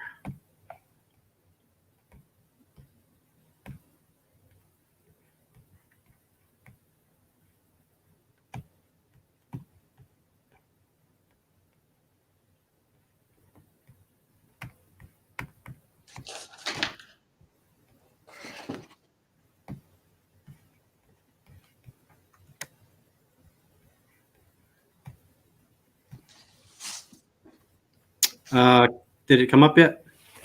It did, yes. All right. So yeah, I have two pages. They go together too. It's the first 2 pages of a short story I was working on. And yeah, just looking for any advice, storytelling wise, art wise, everything. Okay, well, for starters, storytelling wise. And I didn't throw in, sorry, I didn't put in the dialogue on these, but there's like supposed to be narration boxes, but they're not in there. Oh no, that's okay. I think it's very, very strong. I love that first panel. It's a really great panel.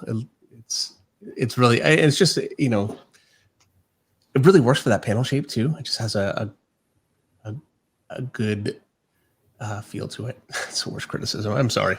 I'm giving you nothing here. It really works. I just think it has a good narrative feel. You know, it feels like you're going right down into the city. And the next panel, I think, works really, really well too.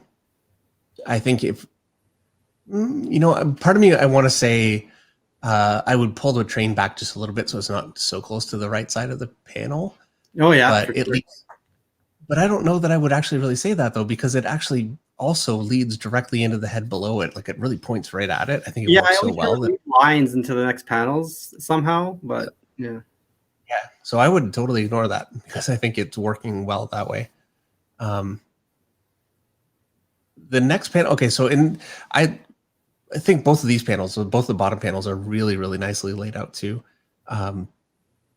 Just compositionally, it's very, very well done. I love your framing, you know, like that bottom panel with the end of the train car where it's all light and the dark windows, and it kind of frames their heads, even though their heads get lost in the dark a little bit.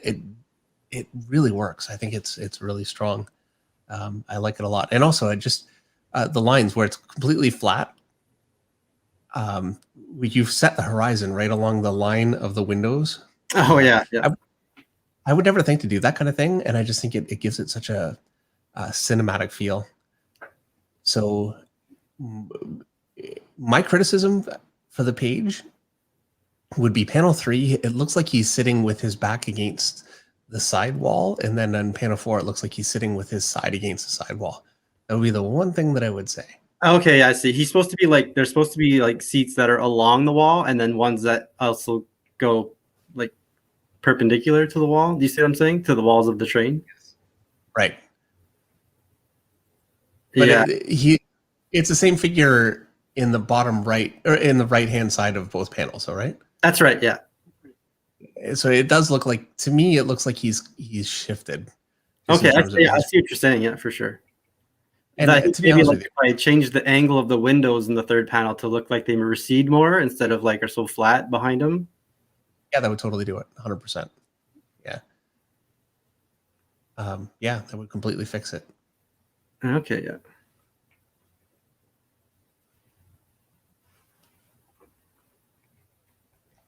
And yeah, the light is nice. Pardon me. Sorry.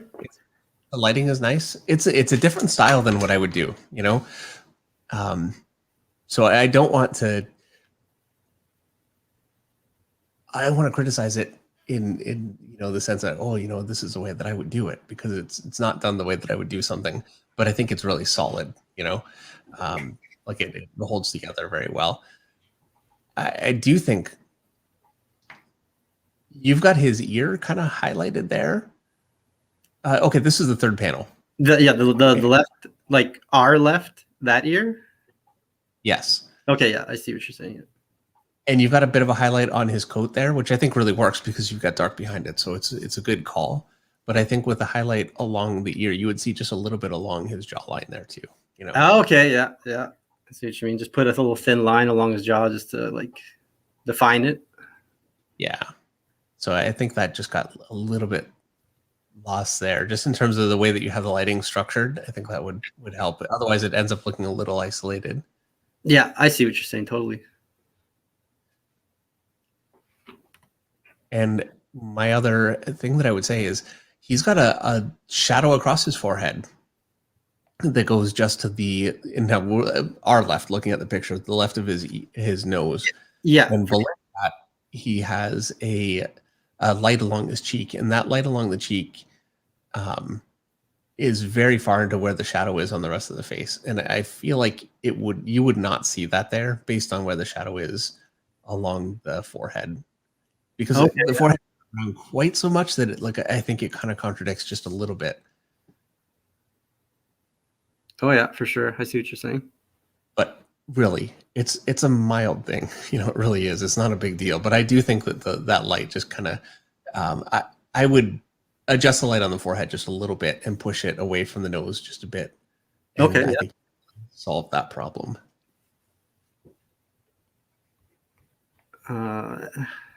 So yeah, I was gonna zoom in just a little bit here.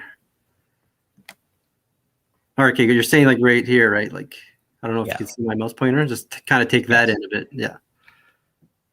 Okay. Yeah, exactly. All right, I'll show you the next page.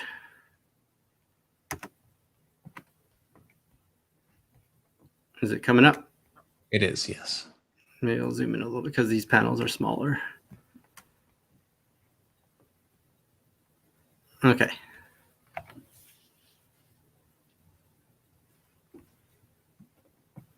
Stylistically, this one actually, it's a little different. Like rendering style or Drawing style even. And this is I don't know, I'm sure you've been drawing for a while. I mean, clearly, you know, you've not just started doing this, but I can definitely see a little bit of where you're kind of working through some things, just in terms of like the face in the lower left-hand corner. It's a 9-panel grid, so the bottom one there, I think, is an incredibly strong face. And actually, you have the forehead light perfect there, so it actually really works with that shadow on the cheek. I think the nose looks really good. It's a good-looking face. Proportionally, it looks different than the face in panel 1. oh, okay, yeah. So,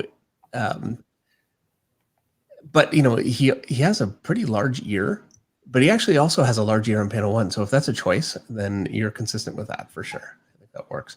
I will say the panel just above it, that face definitely needs some work. The low angle. Yeah, where you're looking up at it. So, Yeah. yeah, right. Low angle. Yeah, low angle camera. Can you zoom in on that? And I'm gonna. Yeah, for sure. Okay. We can rip this one apart. Yeah.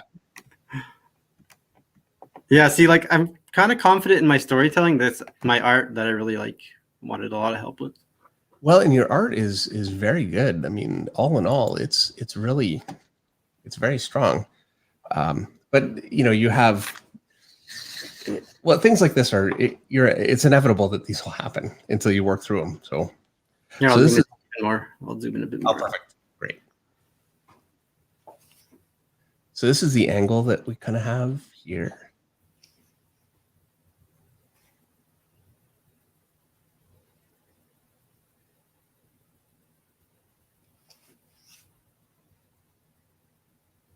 The ear would come down here, so just a little bit lower than I drew it.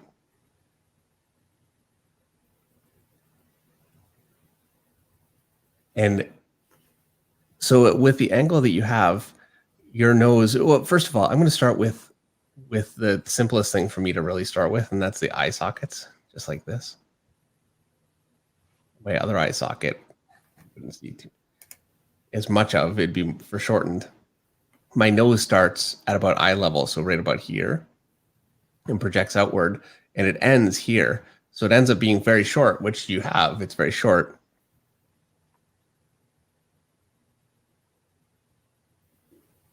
But your eye, you really have very flat. Because you haven't created a socket, and see how I've really created like a socket in there? Yeah, for sure. Kind of recesses in. And then I've got my cheek here. And something you really need to make sure to establish is that cheek shape, because you've really lost that whole side of the face. Like his whole face is turning up into, you have your eye practically kind of up here. Everything's up. So my mouth goes here, and my cheek I want to be even. So I'm going to make sure that it lines up. My chin lines up. And so my mouth, even without detail, you can see that it works proportionally. Oh, for sure, yeah. And so then I've got his hair and everything kind of here. And this, frankly, takes a little bit of practice. It really does. It's a form that really holds together, and you should be able to do consistently, but it's something that you need to work on to be able to get that consistent. And I really think the number one thing that you can do, hang on here.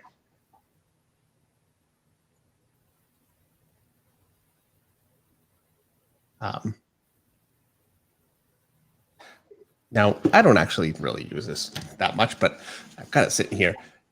I'm going to try and see if I can get this angle. Look cool. You can really see that angle, and you can see it's actually a really good reference to use, because you get that the eye socket, and you can see how it's kind of working the same basic way. Yeah.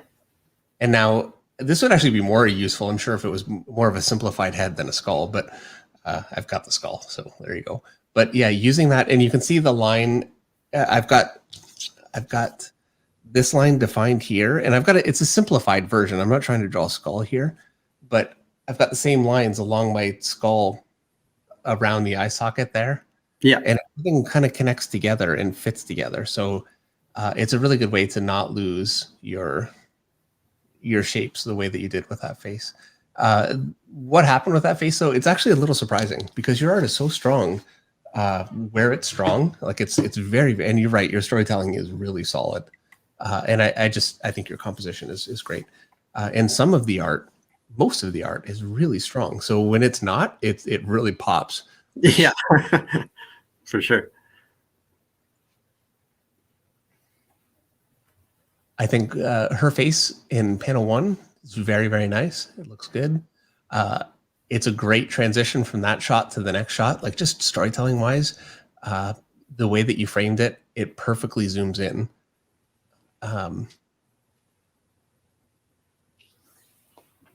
Oh, thank you.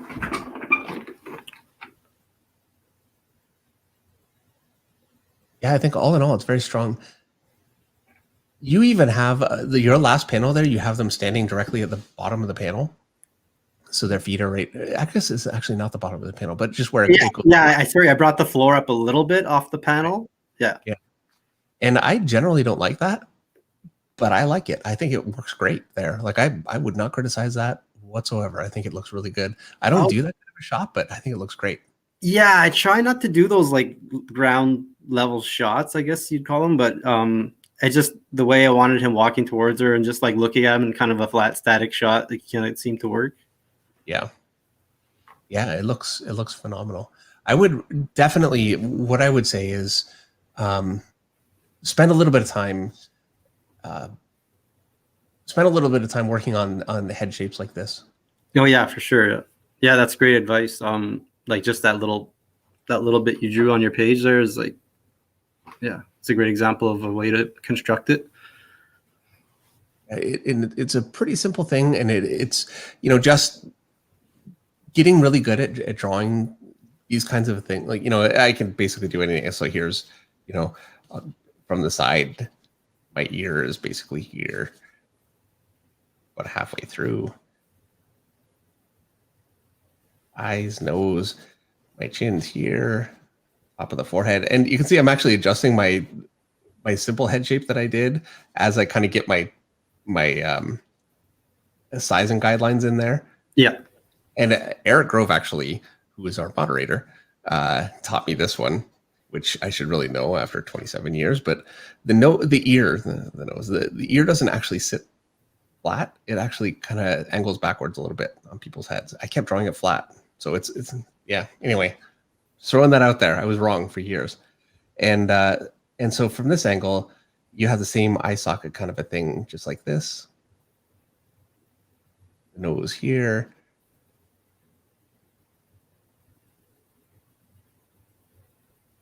And it's the same. Actually, now look at this. I'm getting ahead of myself. My picture's looking terrible. No, it's like I see what you're saying though about the ear. Yeah. But yeah, there we go. Anyway, so it's just getting comfortable being able to take this form and turn it, different angles until you can do it really quickly and easily. And yeah, breaking it down to those basic shapes so you could just set it up before you start really getting into it. Because what you're doing with your art is so strong, it's a shame to run into problems like that from difficult angles when well, it's yeah. Sorry to cut you off. But I love like I guess challenging myself to those angles that I don't want to put everything kind of like what I mean. Want to vary up the angles, I guess. Yeah, well, and I absolutely keep doing it. I think when you start hitting angles like that one face, I think the panel beside it also gets a little bit lost just with the folds. It gets really dark right around her elbow. The folds don't look realistic, is what I'm saying. I would definitely kind of work on that too. And I think I can see what you have going on there, especially putting the shadow across that seat the way that you did. The way that it's framed, I think it's great. Oh, sorry. Oh, the sixth panel. I see where she's getting up. Yeah. Sorry, the sixth panel. Yeah, I would point at it, but the sixth panel. I love the panel. I think it's great. But I do think that you're losing, like the fold detail is not there, and it's hurting it. So, yeah, it's I mean, I think what you're doing is really, really strong. I think like your hair looks great. I love it. The faces that are working looks great. So all the elements are there. And in the storytelling, like the hard stuff, but it's a few things where it's falling short, and that would be full detail. I would say for that panel where she's kind of standing up, you really probably would want to look at some reference, see if you can find something online. If you can't, maybe even take an iPhone picture of your girlfriend or whoever you can get. A little bit of reference would go a long way for a shot like that. Yeah, I struggle finding like correct references for like very specific things, but yeah, I see what you're saying for sure. Yeah, well, yeah. For me, I use my wife, Meredith. I come upstairs, I make her, and she hates it because I'm like, no, this way. Yeah, get her in the right position. I don't worry about the lighting because I'm not trying to make it look photorealistic, but I do want to get like for a shot like that, I'd want to get a fold pattern that's working better for me. And oh yeah, it's happened when I've come up and I said, you need to put on a pantsuit. Oh yeah, that's great. Yeah. So it happened. Oh, I removed you. I'm sorry. I can still hear you. Oh yeah. No, I put you back in. I was trying to adjust the window, and yeah, I'm learning how to mess with these buttons. But yeah, that's all great stuff. Could I ask one more question before I go? Yeah. You live in Canada, right? Yes. Are you watching the hockey right now? No, I'm not. I'm not. So Okay. I was just wondering if you had a team you cheered for, like a Canadian team, and I was just wondering which one it was, if you had one. Add the Leafs. Okay, yeah, I figured it would be an East Coast team for sure. Yeah. That's good. I mean, truthfully, I like the Red Wings, but I can't say that in this house. So Ooh, yeah. Canadian house, I can't get away with that. So yeah, I like the Leafs officially, but yeah, for the most part, I don't watch a huge amount of hockey. Yeah, fair enough. I was just wondering. So you must be Canadian. That's right. Yeah, I'm from Edmonton. Oh, great. Well, fellow Canadian, thank you so much for coming on. Thanks for showing your art. Hopefully we can have you back and see how it's coming along. I think it's really, really strong stuff. Like I just really enjoy it. Like I thought it's there's that it's like an X factor, there's work can be stronger than the sum of its parts. And I think the way that you put it together makes it very strong. It's just interesting to look at. Okay, thanks a lot. Yeah, that really means a lot because I like to write. I got into it by writing more than I wanted to draw my own stories. So it's getting there yet. Yeah, absolutely. I think it's really looking like it's coming along. So thanks again. Thanks a lot. Yeah. Thanks for doing this for everybody too. Like it's so awesome that you do this. So it's really cool. Oh wow, pleasure. Thank you. Yeah, it's been fun so far. All right. We'll see you later. So good. Yeah, oh yeah, really. I'm getting some Gary Frank vibes there a little bit with some of the rendering on the faces. Pretty good, yeah. Yeah, I was feeling, for me, it was a little bit of Sean Murphy and a little bit of Jay Lee, like that kind of a but really his own kind of feel too. Yeah, he was spotting blacks, which is it's easy to be shy doing that, I think. Yes. He was using a lot of black in there compositionally, so that was very nice. Yeah. Well, and that's right, not just shadow, but compositional shadow, which is much more difficult. Like the girl that's getting up from that seat, and that little bit of shadow on the seat, just you could see where she was in relation to it. Like that was a compositional shadow that made that panel. So absolutely, yeah, very good stuff. Good stuff. So it looks like Drew is next. All right, I'm going to add Drew to the stream. We don't have a camera for Drew yet. Oh, sorry. We do. How you guys doing? Good. I could see you in there waiting earlier on. Then we get you up and. So thank you so much for waiting, Drew. I appreciate it. Yeah, no problem. Thank you for having me on. Really appreciate it. Okay, so can you guys hear me? Oh yeah, coming through. All right, cool. Let me share my screen.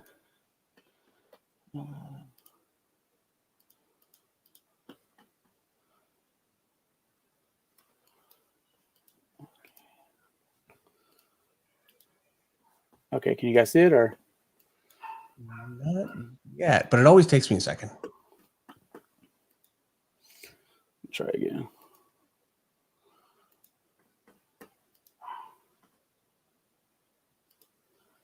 Okay, application window. There we go. All right, can you see it now or? No. Ooh, no. Let's bring in help. So I'm going to share screen, then the application window, the preview.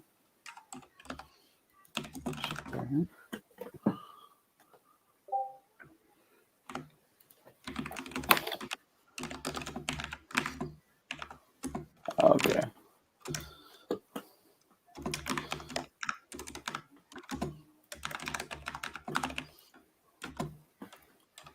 I think it's because I have a Mac and it wants me to change my what do you call it?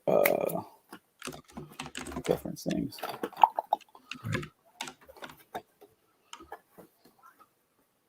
Anyways, I have the artwork right here. I could just pull it up. I don't want to waste a lot of your time. No worries, but yeah, let's do it that way. All right. Yeah, I just don't want to waste your time. Really appreciate you taking the time to help us out. Get my portfolio out. So I'll just do the first 2 pages. I got some sequential pages that I wanted to show. Okay. All right, so here's page 1. I don't know if you guys can see it that good. Yeah, it's starting to. Truthfully, not really. No. You know what? Man.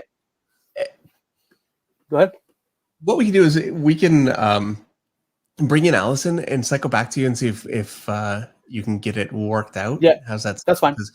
I mean, I hate to say it, but definitely with the webcam that you have, I can't see it at all. Yeah, really. no problem. That's fine.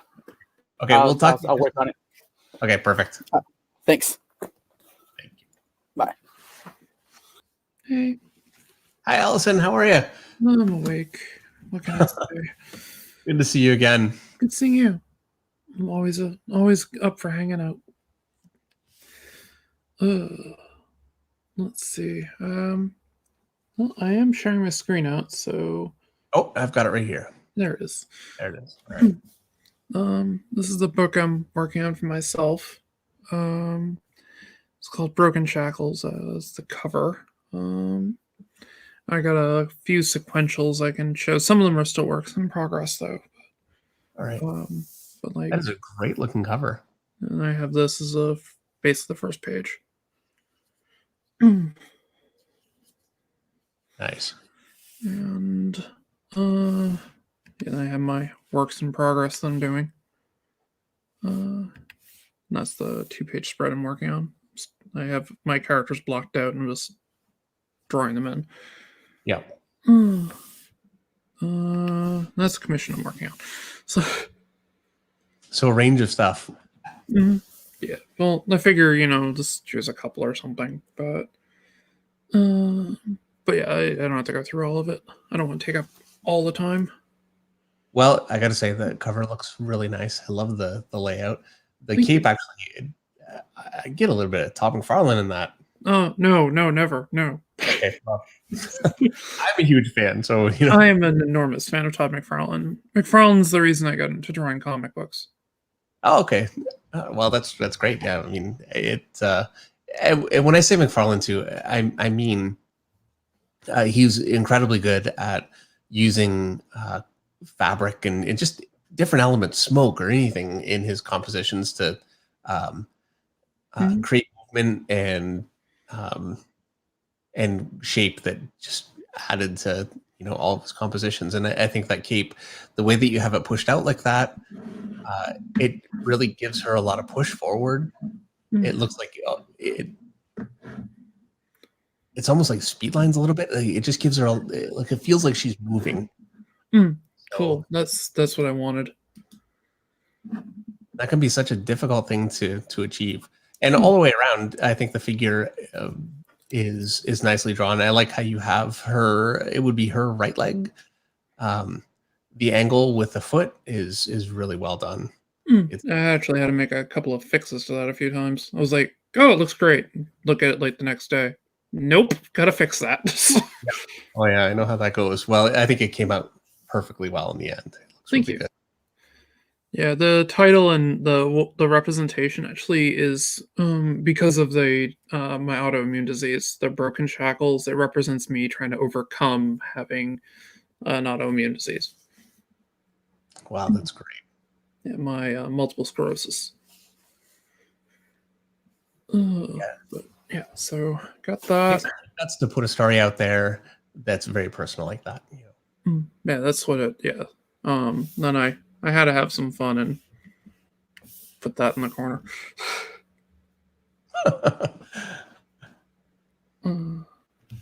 But yeah, so and I took a lot of reference from like the Bronze Age of comics from Marvel because I really like that look. And I textured the page to make it look weathered and stuff, so it has that kind of yellowish tint to it. Yeah, it's very, very nice looking. So what are you planning on doing with it? Are you gonna maybe do a Kickstarter or? Yeah, Kickstarter Indiegogo, something like that. I was talking with Peter Simiti about it, and he said that Indiegogo was a bit better. He said that it you have like more control and stuff with it, and I was like, oh, that could work. So I took his advice. I'm probably going to take his advice on it. But yeah, so that's the cover. This is the first page that I was doing, and just trying to get a good flow with it. I like using silhouettes a lot. So, well, I think it's very, very strong. The angle with that boat, you've got I want to say mast. I don't know what the thing on the front of the boat is. I don't know boats. I don't know what it is, but it was there in the picture. I used a bunch of reference pictures. So. It angles perfectly into the next panel, and you actually have in the lower part of the panel, he's standing on, kind of an opening, wood opening, and you kind of mirror that angle again. So it really flows very well from one panel to the other. Thank you. Yeah, it's this comic in particular is heavily inspired by Dracula. There's no vampire per se in it, but my favorite part of the book was the log of the Demeter, and I actually lifted the some of the dialogue right from Dracula, and I changed it up a little bit. But this is actually from the logs of the Demeter, and I'm going to work that as part of the book and part of my narrative because it was such a strong influence for how I wanted to do this. That's great. Yeah, and the third panel too. I mean, it's just barrels and kind of the galley of the ship, and it looks really good. The circles on the top of the barrels are all very nicely in perspective. It's a tough thing to pull off. So thank you. It's all the way around. It's a nice looking shot. It's nicely framed. I think if I had one criticism on the whole page, it would just be the top of the pirate. His hat is it's touching the panel a bit too much. Yeah, I generally don't like to cut off the top of the head of my main figure on a panel. So no, I agree with you on that. I probably would have to adjust. I didn't notice it until you just brought it up. So I will probably go back and fix that. It's a small thing, Yeah, but it's still a thing because I don't like tangents, so I try to correct them. And that one I didn't catch. That shot is actually inspired a bit by Nosferatu, where he's like standing over, looking down in the scene because that's like my favorite horror movie. So I think I can see what you mean with that figure. Yeah, I changed it up a bit because I don't like doing everything the same. But I changed it up a little bit. And then I have her in the corner here, which this is it's a loose reference to a Japanese horror movie called Cairo. And just the way this ghost kind of appears in the background, it looks like a shadow at first. Now, I do have to admit, I didn't actually realize there was a figure back there. Yeah, it's supposed to be very subtle. Okay. Like, it's not supposed to stand out at all, but like I zoom in, you can actually see that it's like a person. Right. Like kneeling. So, yeah, definitely a storytelling choice. If you want the figure to stand out, then just with color, I would arrange it differently, but you don't, so it works. Yeah, it's just supposed to be like stuck in there. If somebody goes through it and really looks, they see it. I'm not really trying to call to it. Wow, like I'll be bringing the character more out across this. Like I still have to block out that silhouette more. But yeah, I got him in here. Basically, I have to lead into the dialogue that this guy's like looking for the person who he's referred to as the rat who keeps eating the stores. And she's a stowaway. That will lead into this panel where he attacks her. And I like drawing like martial artists like parkour scenes, so I have her basically like flipping over him. That's really nicely done. Thank you. And nicely broken from one panel to the other. You've got, generally speaking, it's pretty rare that I'll break a panel border with a figure. I usually like it to be a little bit more cinematic where I don't do that. But that's the kind of place where I think it really, really works. And, you're leading from one panel directly into the other. It's only one limb. Something it's so important is if you have a character breaking out of a panel, you can't break out of multiple sides of the panel.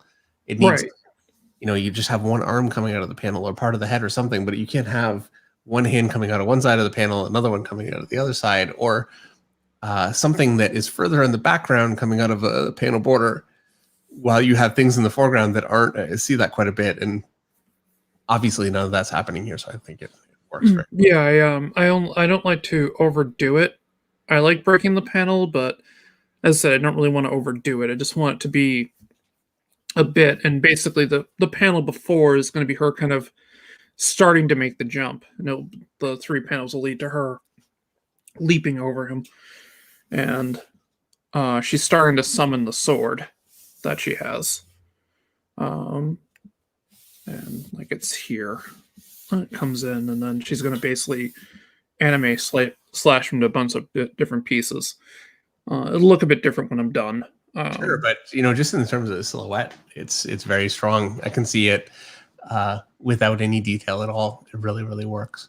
Yeah, I'm starting to block in the character itself with everything because my silhouettes start off pretty rough, and then I refine them down to what I want, and go from there. And that's definitely a Todd McFarlane face. So, yeah, absolutely, yeah. But yeah, he's a big influence, along with Joe Mad and Sean Murphy, and a bunch of different manga artists. It's a wide range of influences, very different. It'd be hard to reconcile some of those, but that's kind of what makes some of the most interesting art too. So, also, I have a good friend named Rob Dines who does Sketchcraft YouTube channel, and he actually ripped apart my art a few years ago and was like, no, you have to learn shapes. And that's basically, I took it to heart and I did it. So yeah, it really shows. I can really see just the flow from panel to panel and just the overall silhouette. I think it's very, very strong. So it's, and I saw your work. I think was it 4 or 5 months ago? Yeah, I showed off some of my stuff from my comic. Actually showed.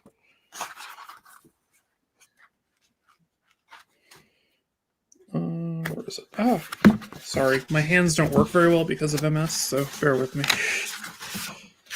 Like I showed, like that stuff off. Yes, yeah, and that stuff was looking really very, very good too. But I love the new stuff. I think it looks great. Thank you. Yeah, I've been trying to go a bit more stylistic with my things. Like like the anatomy. Some people like, like especially with this, somebody asked me, they were like, what is that, a G.I. Joe character? And I'm like, well, I call the anatomy action figure anatomy, so sure. So, yeah, for sure. But yeah, so. But yeah, and the other thing I'm working on, hopefully the person will pay me the next thing for it, but this is a commission I'm doing. Nice, X-23. Yep, they wanted something like the Outlawed thing, and I was inspired by John Byrne's classic picture of Wolverine. Right. So I changed it up a bit and just did that with it. But yeah, I don't know. Is there anything I should know? Am I good enough for Marvel to hire me? Well, that is not for me to say. I know. I'm just joking. But I think it's looking good. And I really like the direction you're going in with, some of the kind of more American comic elements mixed in with, because you have a lot of manga in your style that I think really, really works well. And seeing some of that Todd McFarlane kind of detail, I think is really meshing nicely. So it's a really good look that, and I liked what you were doing before, but I have to say I'm more of a fan of this right now. I think it's looking very, very strong. So thank you. It's coming along great. Yeah, I'm really hoping to. Well, I want to get this finished. It's my. I'm having a cognition moment here. Give me 1 sec. That's an MS thing. Yeah, I want to get this like completed and done, so I have it under my belt. It's going to be a one and done story thing, and I might do another story with the character, which I probably will, but because I like the character a lot. But there's going to be one complete tale in the book, and it's kind of a I usually bill it as Conan meets X-Men because it has like a superpower element and it's sword and sorcery. Well, it sounds Technically, like- it's a bit more Solomon Kane, but most people don't know who that is. So I barely know who that is. Actually, I'm not even sure that I do. it's another Robert E. Howard character. It's more like during the Age of Pirates. So that's the influence. Well, thank you so much, Allison. We'll hopefully see you again with some new stuff very soon. Yeah, so no major criticisms, just like fix the hat. Yeah, really. I don't have much. I think, the layouts are looking really good. Just the silhouettes are really, really working in terms of, the other pages without the pages that weren't completely finished are just working from what I could see.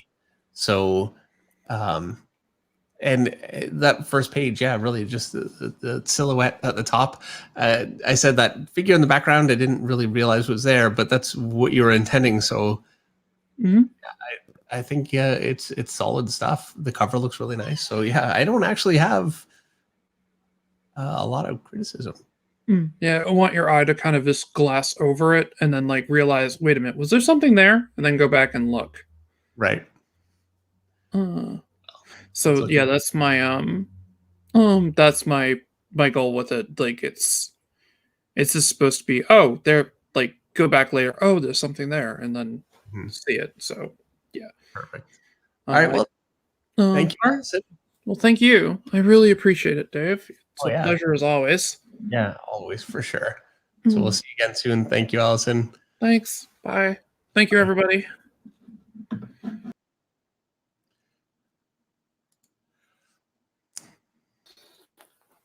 All right. We're back. All right, cool. I think I got it now. There you go. Yeah. Perfect. So if you want me to zoom in, just let me know. I can zoom in. Yeah, you could come in just a little bit on it. Great. More or? You know what? I can see it like that when you're zooming in. There we go. Yeah, that'll help. Okay. So yeah, so I got a couple pages here, but I mean, you could just really go over the first 2 pages. I don't want to take up a lot of your time. Right.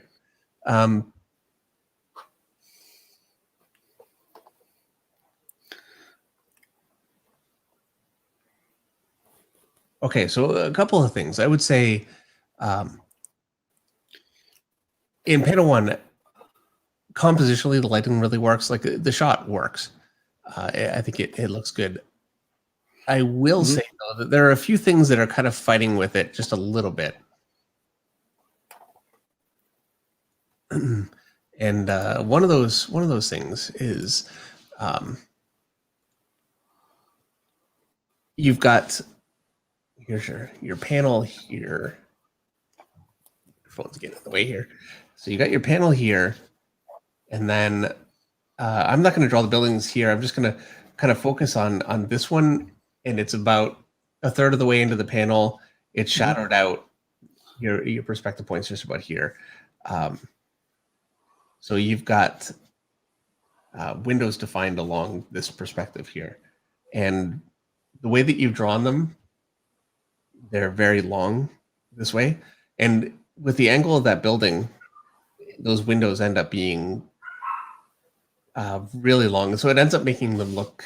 Now, like if you were looking at that building completely flat, straight on, those windows would be like this. I see what you mean. So you really want to... narrow them down a little bit. Yeah, make them much more narrow. Okay. And it ends up looking, you can see it looks much more realistic like that right away, just doing that. And then another thing I would say too is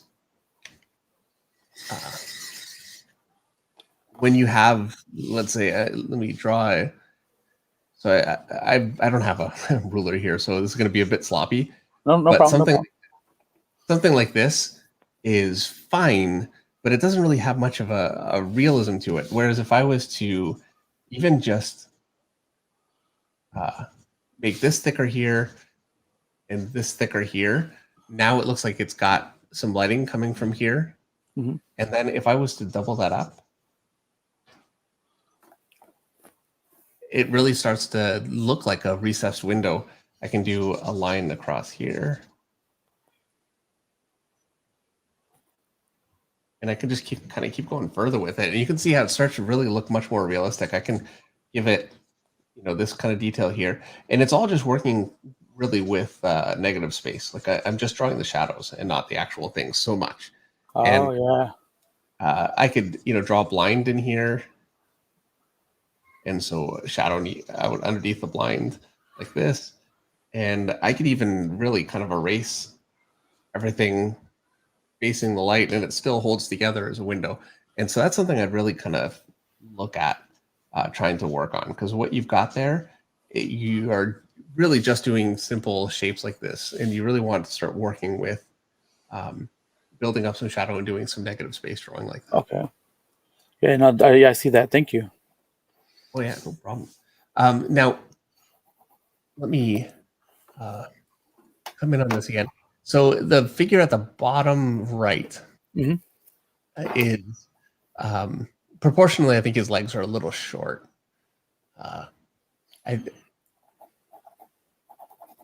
Okay, here, let me.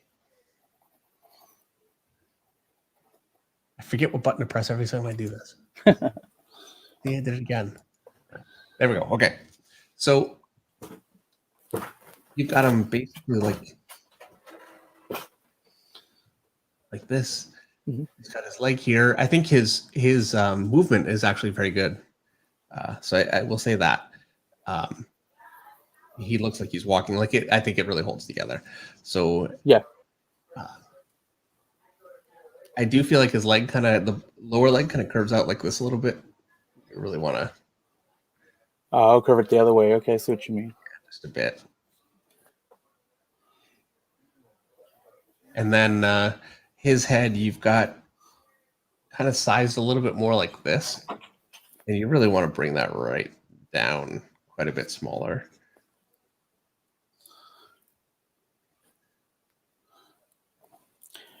And I would even go a little bit long with the legs, truthfully. Proportionally, I'd say what I have here, I would probably want to do something a little bit more like that. I think that works a little bit better. So just, I would say there are some proportion issues.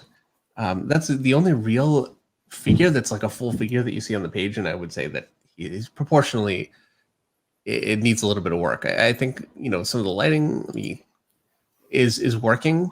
It looks good.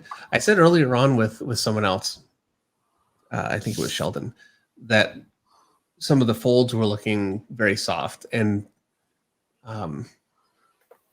I'm seeing a bit of a similar thing here. So you've got like a bit of a rounded shape here and a rounded shape here, and so it's there. But if you do something that's more just jagged, it just looks much more like a. And also, what I'm doing, so I'm going like this, and then I'm kind of creating a bit of an underhook there.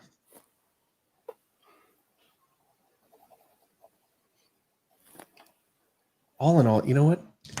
So many of my books are gone right now, but I might still have my Rockwell, I'm looking at the Rockwell book, my Lion Decker. Let me just.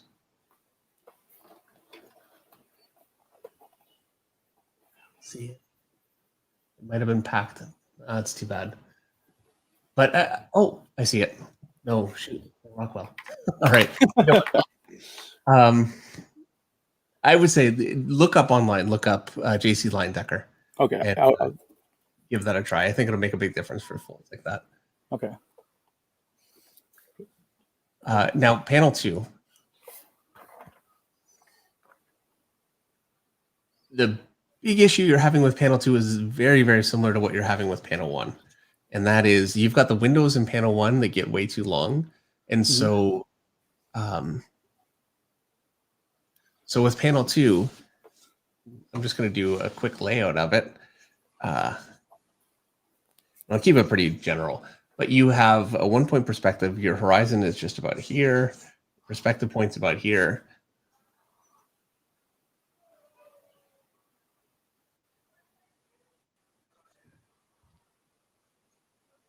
So here we go. So you've got a wall here. I'm just going to make it dark. And then you have your car your car is already probably a little bit long. I would go just a little bit shorter with it. But anyway, your car is basically here. Mhm. You got to curb your other walls here.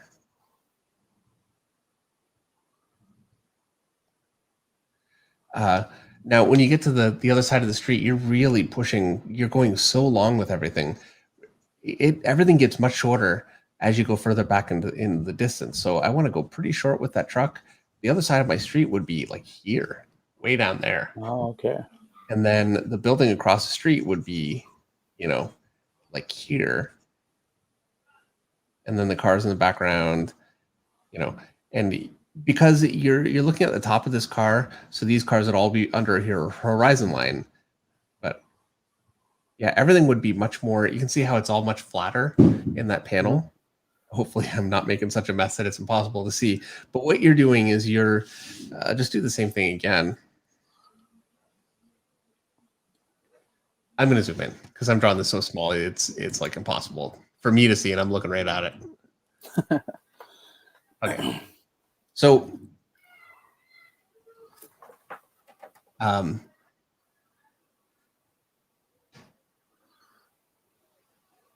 I've got my horizon here. Mm-hmm. And by the way, we are full for today. So, Paul, I'm very sorry, but we won't be able to fit you in this time. I was planning on having this wrapped up by 9, so we'll have to get you in there next time, Paul.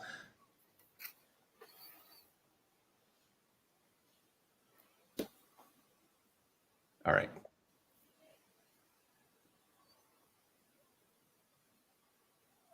So you've got your car coming up very long here. And then you got your building all the way up here, even though you really, I guess you got your perspective pretty high. And then it's hard for me to, like the curb is coming way up. It's hard for me to replicate it. Maybe an easier example for me to show would be, this is something that I've run into. I'm going to draw, here's a hallway, here's my door in the background. And I'm going to draw my floor.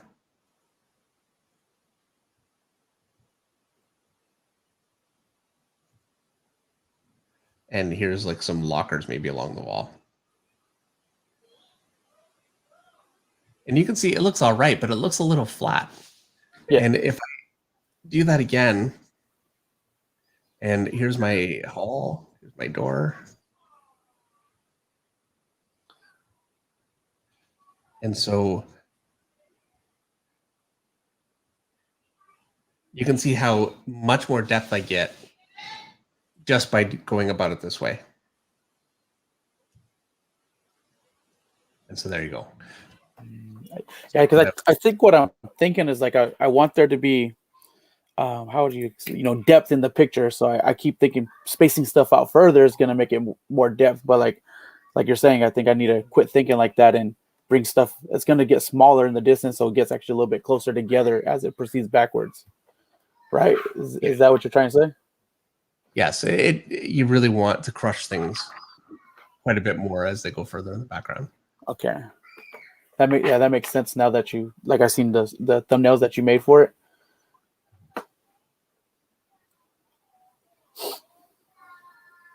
You had another page? Yeah, sorry. I thought you were gonna say something. So this the second page. All right, I'm definitely still seeing heads looking like they're a little large. Okay. So something I would work on.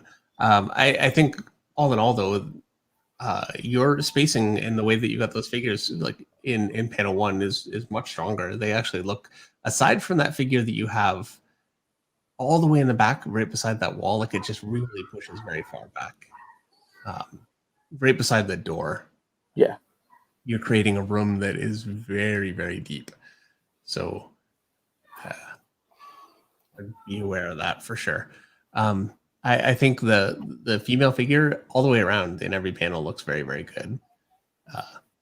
And I like how the figures are standing, like in the second panel, they're standing nicely in that environment. in perspective.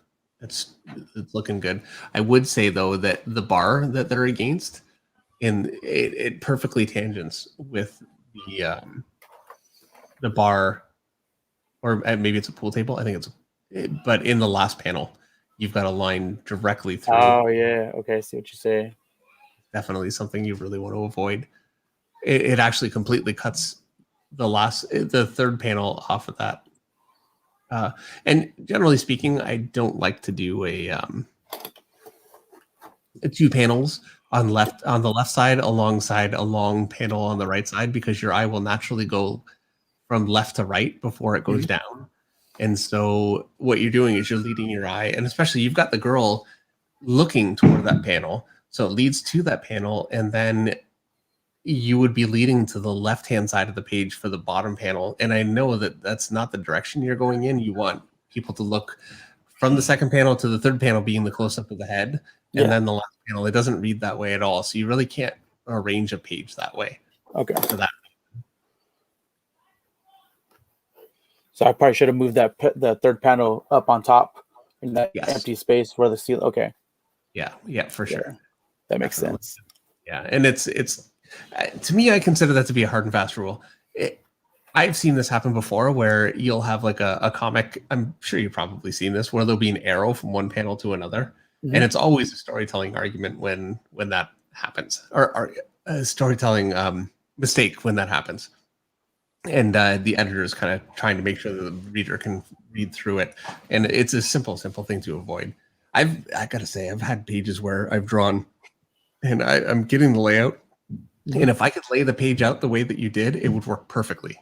But I can't lay it out that way, and I'm fighting with the page trying to find a way to get everything to fit together the other way, because I know, you can't do that for sure. Yeah. But I would say, that top figure, the big figure, you've got the guy in the center of that panel. His arm is very, very short. His upper arm is very short. Okay.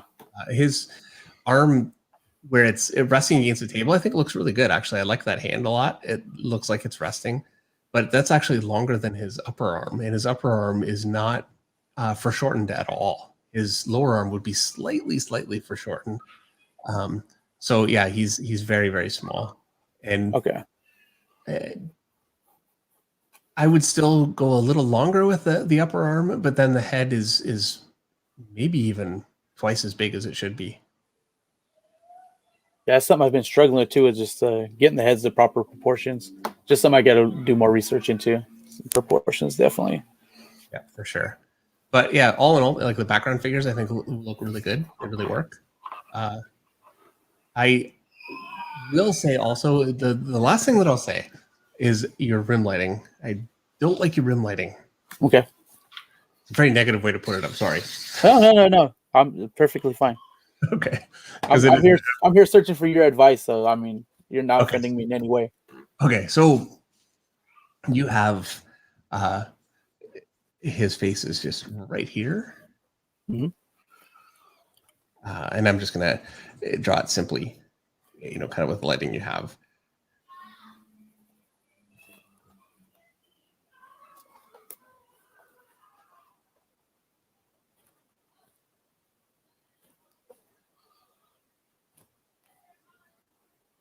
Just to make sure it's, consistent with what you've got there.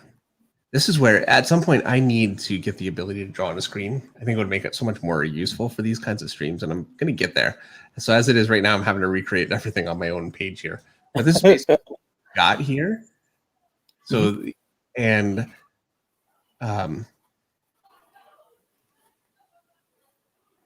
then what you did is you did a rim light along here, along the ear, and along here. Mm-hmm. And you did that. I can see that kind of consistently happening on a few figures. And what you really would want to do, if you have a light coming from back here,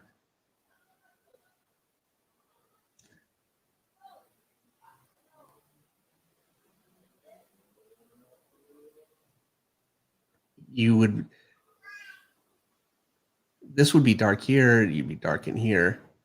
Maybe even you'd cast a shadow through here, depending if you want. You could cast a shadow upward or downward, depending on where if your light's coming up or if it's coming down. I guess I have it coming down, so it's like this.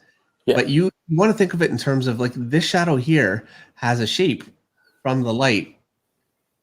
It's describing the shape of the form away from the light, you know, and your shadow or your rim light on the other side needs to be the same way. So it needs to follow the form away from the light on the other side. So pretty much I just need to make that rim light a little bit stronger, so it's casting more light onto the head instead of just having these like little slivers. You can't just, well, you could do a little sliver, but you have to be really careful with that. And I wouldn't really recommend it. But what I would say, like if I drew a head like this, Mm-hmm.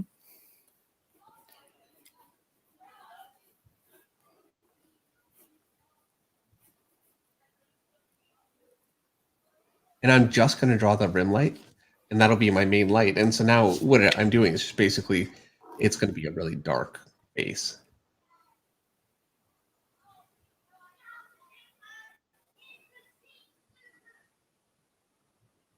Because I'm just drawing the rim light. And what I'm doing is no different than if I lit it from here and lit most of the face. It's the same technique.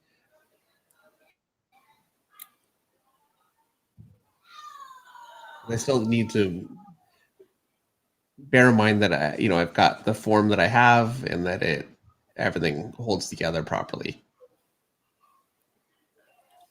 So that would be basically, lighting from kind of that side. We do the same thing. There you go. So that would be my rim light. And then if I wanted to, actually properly light it, what I could do, let me just erase all this now.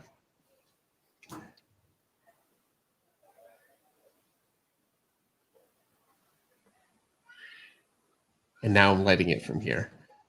And you can see how they kind of fit together.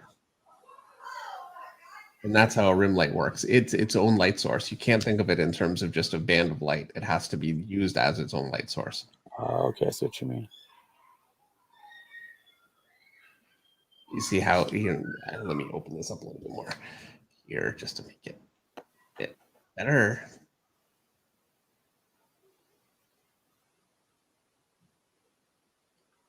And obviously I'm being really loose and crappy with this, but you get the idea anyway. No, I'm yeah, drawing two different light sources, and where the form turns between the two, that's where you get your core shadow. And so you're creating a core shadow. Whenever you do a rim light, you're creating a core shadow. And so you're always going to generally have one light that's much stronger and much more present, and then one light that's much softer. So even if I was to do something that's much more toward the edge, I still need to follow my form. Like I can't just draw a rim. I don't know why I filled that in there. That has nothing to do with this light. But whatever. Drop my eraser. But you see what I mean, hopefully. Mm-hmm. Yeah, no, I get what you're saying now, because like I said, I'm not using that secondary light to dictate the form. I'm just adding a rim. Like I'm taking it too literal as a rim lighting than what it's supposed to be doing. Yes. That makes total sense now. All right. Well, thank you. And thank you so much for waiting, Drew. I appreciate it. Oh, yeah, no problem. Thank you. Like I said, thank you for giving us this opportunity. I mean, it's very rare that you get somebody at your level to look over your work. So waiting 2 hours is not that big of a deal. So, well, I appreciate it very much. Thank you so much. And hopefully we'll see you next time. Oh, yeah, definitely. Thanks, thank you. Drew. Have a good night. Yeah, you too. Bye. All right. So next we have me trying to figure this out. So I think Paul was actually next, Dave. He had some technical issues which bumped him off, and then he rejoined, so he ended up going all the way to the end. Okay. Oh, were you going to take some more? Yeah. Oh, yeah. Well, just to further screw Powell over, then we'll just skip entirely. I'm sorry? Powell. I'm kidding. We're bringing you in. How are you? Right. Thank you very much. Oh, my Thank pleasure. you very much for the opportunity. I'll just go straight to sharing. Okay, perfect. Okay, share screen.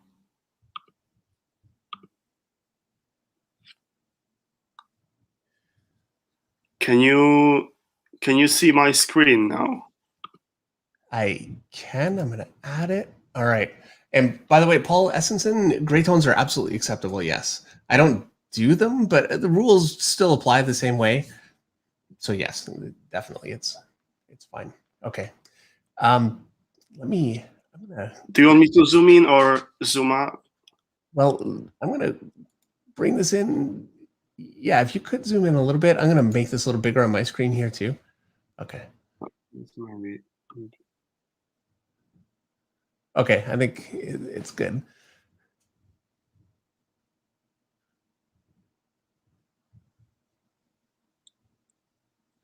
All right. All in all, I think it's looking very strong. Just a couple of things right off the bat. Number one, you have in the third panel, Spider-Man, his leg is kicking out upward into panel 1. Yeah. From a storytelling perspective, I would absolutely not do that. You always, if you're going to move out of a panel, like bring something out of a panel, you always want to lead it, especially something like a limb, pushing out like that. It really looks like it's leading directly back up into the first panel. So I would avoid that for sure. Right. I do feel like the lighting on his leg that's bent in that same panel, I'm kind of losing the anatomy a little bit. It's not terrible or anything, it's fine, but I'm It looks like not, sorry?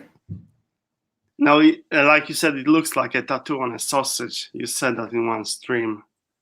Well, I'm certainly not going to say that, but yeah, I do think I'm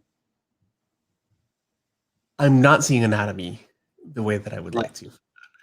I think the last panel is I like the figure. What I don't like is his feet. I think look a little flat, but the big issue that I would have is you've cut off both of his hands right at the wrist, and you have his knee right up to the edge of that panel border. And so, what I would really say with that is, the same panel. In order to make that work, you really need to. I'm gonna draw him here.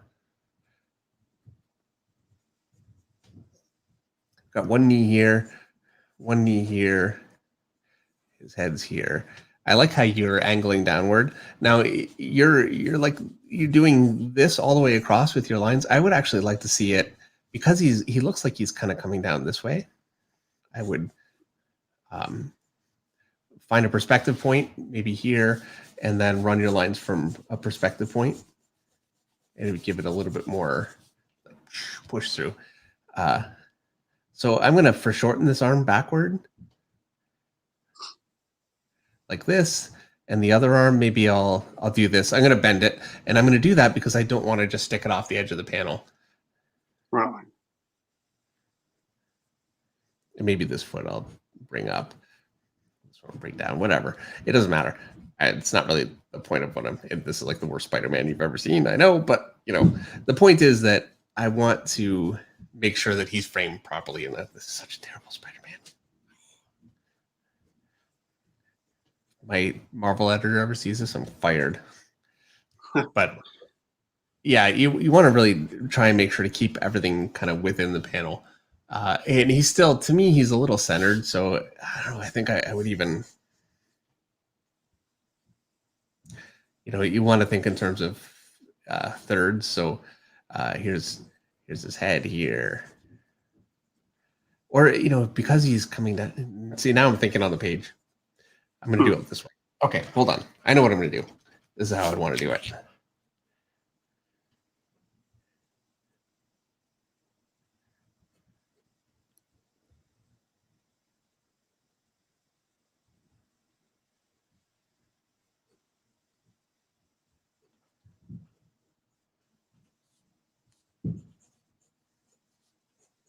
there. And I like that framing just a little bit better.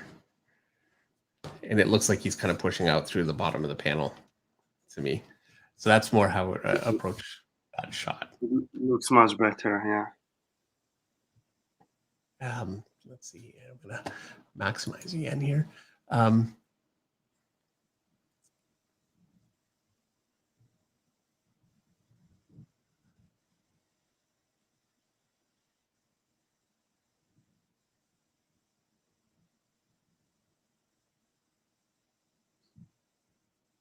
Yeah, I think definitely needs some work in terms of storytelling. You also have a Spider-Man. Your first two panels, Spider-Man is the same size, pretty close to the same size. And then your bottom two panels, he's basically the same size.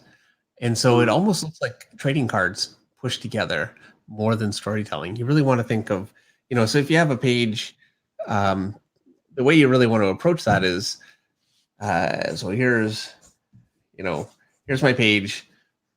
I'm going to say, panel 1, let's draw it here. He's climbing down the roof.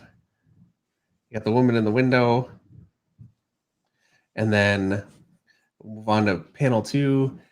I've got him running. I think for this one, I'll do maybe a silhouette, and he can be really small, kind of, coming off the edge of a building or whatever. But I want to really change up the sizing, and obviously you have other detail there. And then panel 3, maybe I'll make my big, huge panel. And so I'll draw him really big, whatever, big Spider-Man hanging off the panel. And then panel 4, I can go smaller again and do, this panel here where it's kind of mid-sized, and you change up your sizes. I feel like even here, it looks like it's reading like the same size. I'm not liking my top 2 panels here. I would work on it. But point being, aside from me being burnt out at 9:30, I'm so sorry. You really want to change up your sizes as much as possible. Having panels that are the same size really starts to visually just repeat, and you lose your storytelling that way. I think the figures are strong, and this is where I'm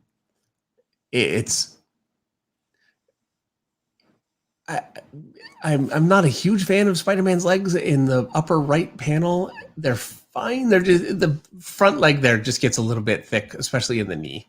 So I would definitely, kind of work on the anatomy of the legs just a little bit to get more of that shape down. It needs a little bit of work. All in all, I think the arms and muscles are looking good. I think that panel, the top panel of him on the roof there, looking in the window, is looking very, very strong. That's a good looking Spider-Man. So, and some of the foreshortening, like that leg that is pointed to the first panel, while granted I wouldn't want to do that, I think the leg itself, like that foot connecting to the leg, is looking good. Anatomically, I'm kind of not seeing anatomy in the thigh area of that leg so much. So that's something I would work on. There's some anatomy stuff that's missing from, I think, your arsenal right now. And that would just be, leg anatomy, and a few pieces like that. But, that being said, the shapes are there, and that is the most important thing. So when you lose the shape in that second panel with that front leg, it shows, because otherwise the shapes are there. So you have another page? Yeah, can I show you another page? Yes, absolutely.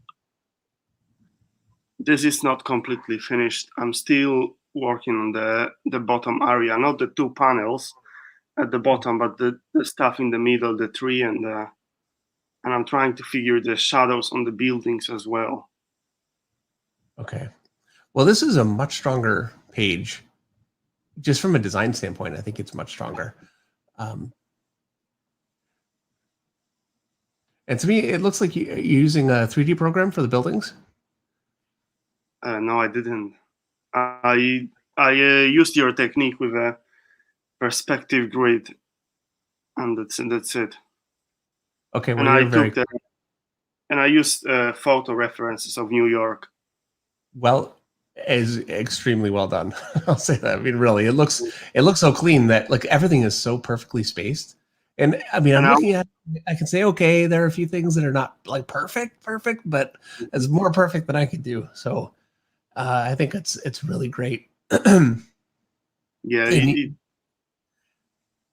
sorry? I was just about to say that it's already taken me about, I don't know, 30 hours to this page.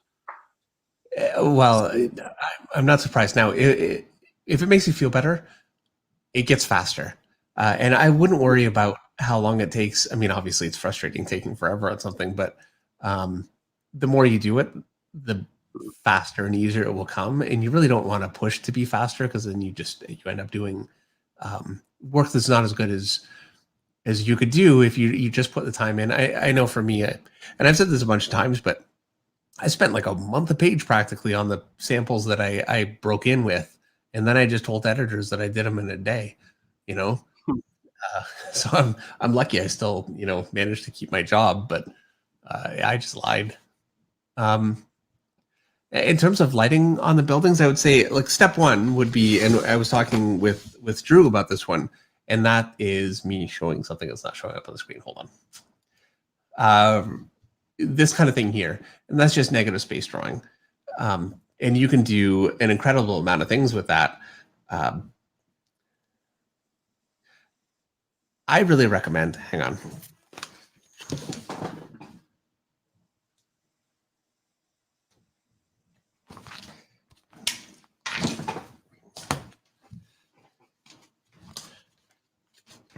Okay, so this is Eduardo Rizzo, and I'm gonna open this away from it because this is not necessarily the most YouTube friendly book in some places, but look at what he's doing with his negative space drawing with these kind of windows, and you can see what he's got. He's lit everything, so anything facing this way is light, anything facing away is dark, and he's planned things so it perfectly well works. And all he's doing is just drawing the shadows. He's not even like, this is a very Frank Miller technique, but he's not even drawing any detail at all.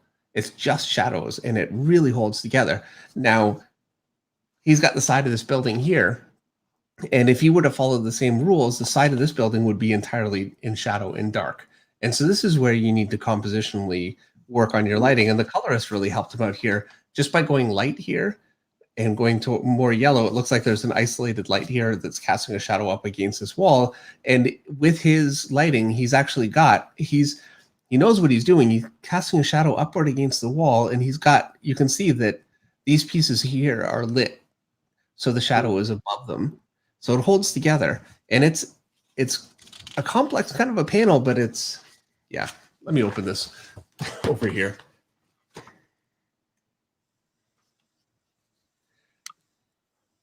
And he's got all kinds of really great stuff. Like this panel here is really one of my favorites.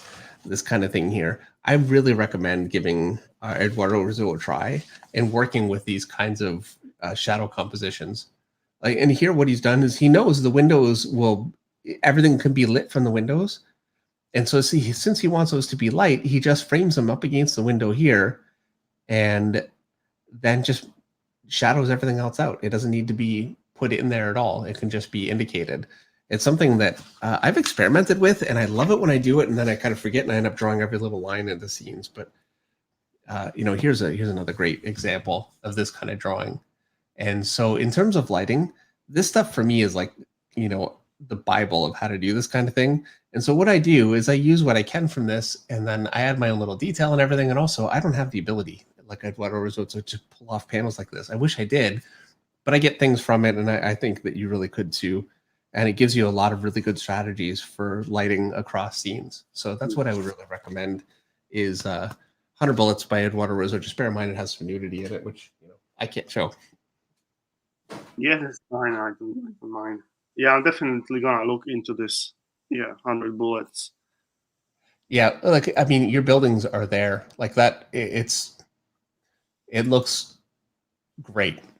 Like that shot, I really like how you pulled it off. I think that page right there is a very, very strong page. It's much stronger than the first one. I think it's time well spent on it. And I personally, because it's a Spider-Man page, if it were me, I don't think I'd want to light those buildings. I think I'd want to keep them just how they are. It'll be fine like that. I think it'd really work, especially because Spider-Man is sitting in front of him and it's working like he's showing up against it well, and his path that he's kind of following is showing up against it. I would avoid overly lighting those, but in general, when you want to light buildings and environments like that, Eduardo Rizzo, I think, is a really good thing to try and break down, or Frank Miller, and it's amazing how much you can get. Just take Frank Miller, the way that he would just draw entire scenes just by drawing the shadow of things, and then just add detail where you want to add detail, and no one will ever know that it was just a Frank Miller picture. I do it all the time. All right, thank you so much, Powell. It's good looking stuff. Yeah, it's been an honor. Thank you very much for the review. Thank you. Really appreciate it. All right. Thank you so much. Hopefully we'll see you next time. Yeah, definitely. All right, okay. Take care. Yeah, you too. Thank you. Bye.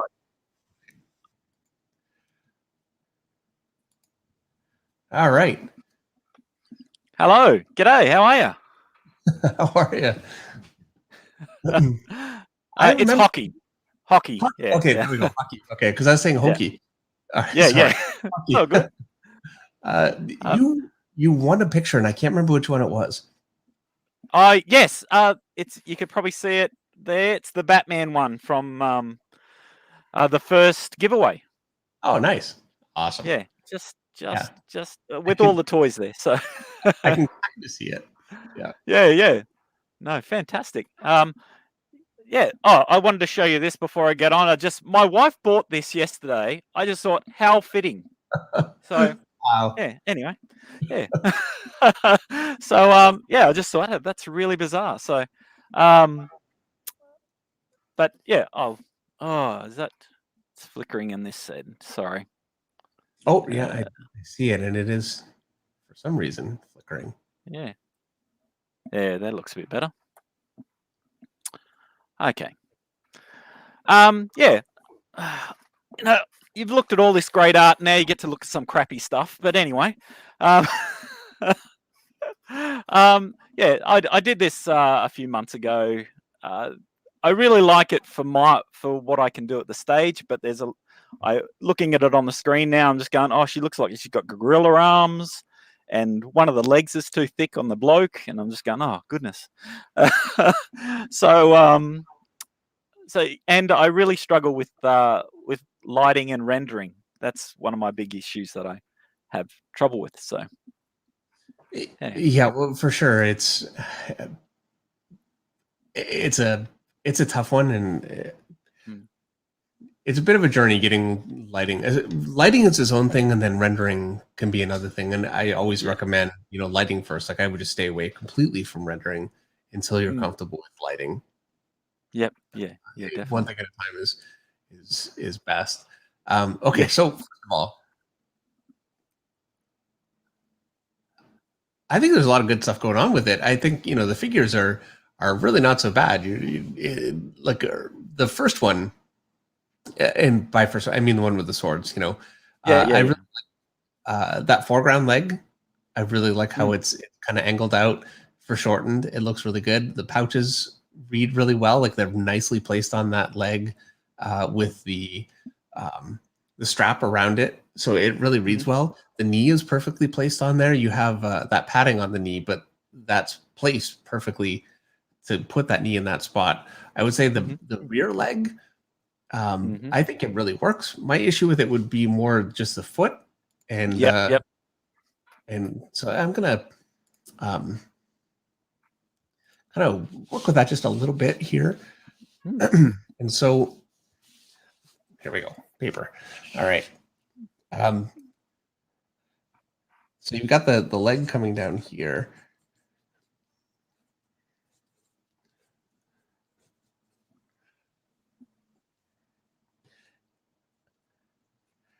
And so you have the foot pointed.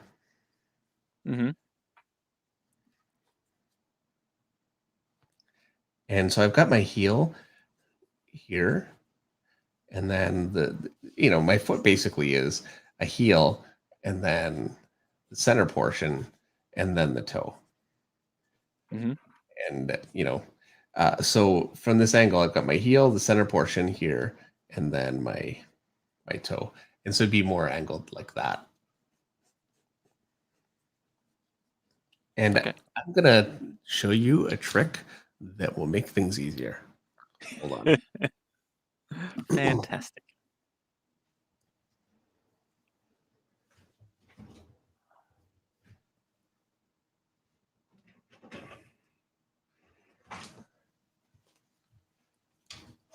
I was about to do elevator music, so. Dang it! My wife cleaned out all my drawers. Oh no! My stuff. So I showed, actually, this is a few videos ago. I think it was on drawing female torsos. I had these little dolls, that you could pose. Anyway, if you get ones that have posable feet, where you can bend the toes to, those can be so incredibly useful for angles like this, where you might be kind of struggling with a foot. It's not really working. You're not really sure why. Pulling that thing out, angling the foot, boom, problem solved, just like that. It's such a great way to do it. And I do that at times when it's just, I'm looking at it, it's not working, I can't figure it out. It's a great way to fix it. I think I may have some floating around here myself, those little chibi, not chibi, but anime-looking dolls. Yeah. Yeah, so that would definitely solve the problem. And I might have actually drawn a bit of a different angle with the foot that I did here than what you had, so it might not even be all that useful. But then if you look at it at all, you just angle it until it's perfectly the angle that you want, and then you're good. Yeah, of course. And especially for feet. For hands, it's tougher because hands have so many different ways that you can move them around, and it just have a hand like this versus a hand like this is a totally different thing. Whereas a foot, you really don't have that range of motion, so a doll works great for feet. Yeah. I love drawing hands. I can't draw them, but I love drawing them. So I would say that you can draw them. I think I'm looking at both of the hands on both of these figures, and I definitely think your hand. So you've got your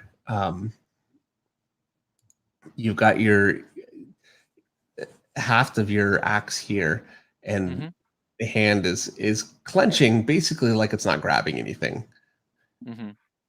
And so here's my hand here.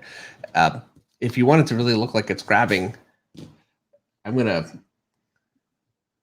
see if I can find something. Okay, this is a little thinner, but if I'm grabbing this, my fingers are actually kind of wrapping around it. I can't just make a complete fist. It's so thin that I'm not getting it across.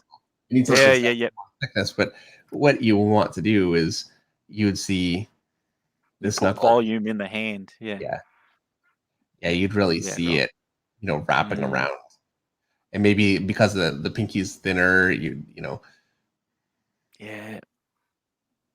So that's a poorly drawn hand, but that's the point. And really, probably the easiest way to do that is, just get a broom handle and look at your own hand.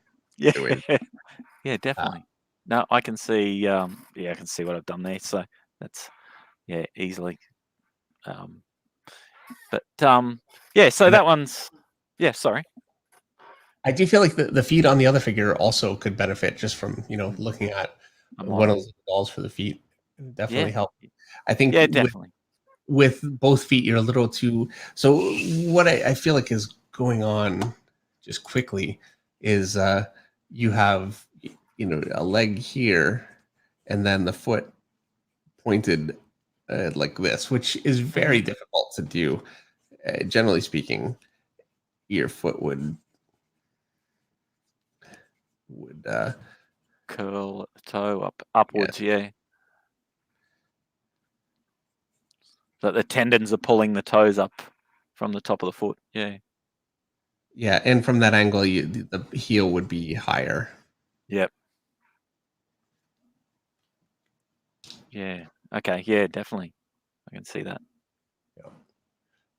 Okay. Yep. Yeah. No problem. So you had another one? I'll show you. I I'll show you a panel. This is a panel I did for something that I tried a couple of things in it that I thought I'd give a go. One of the things, I did a panel break. I wanted to try that out. And then also I've done this thing where it's kind of deliberately tangent to this one.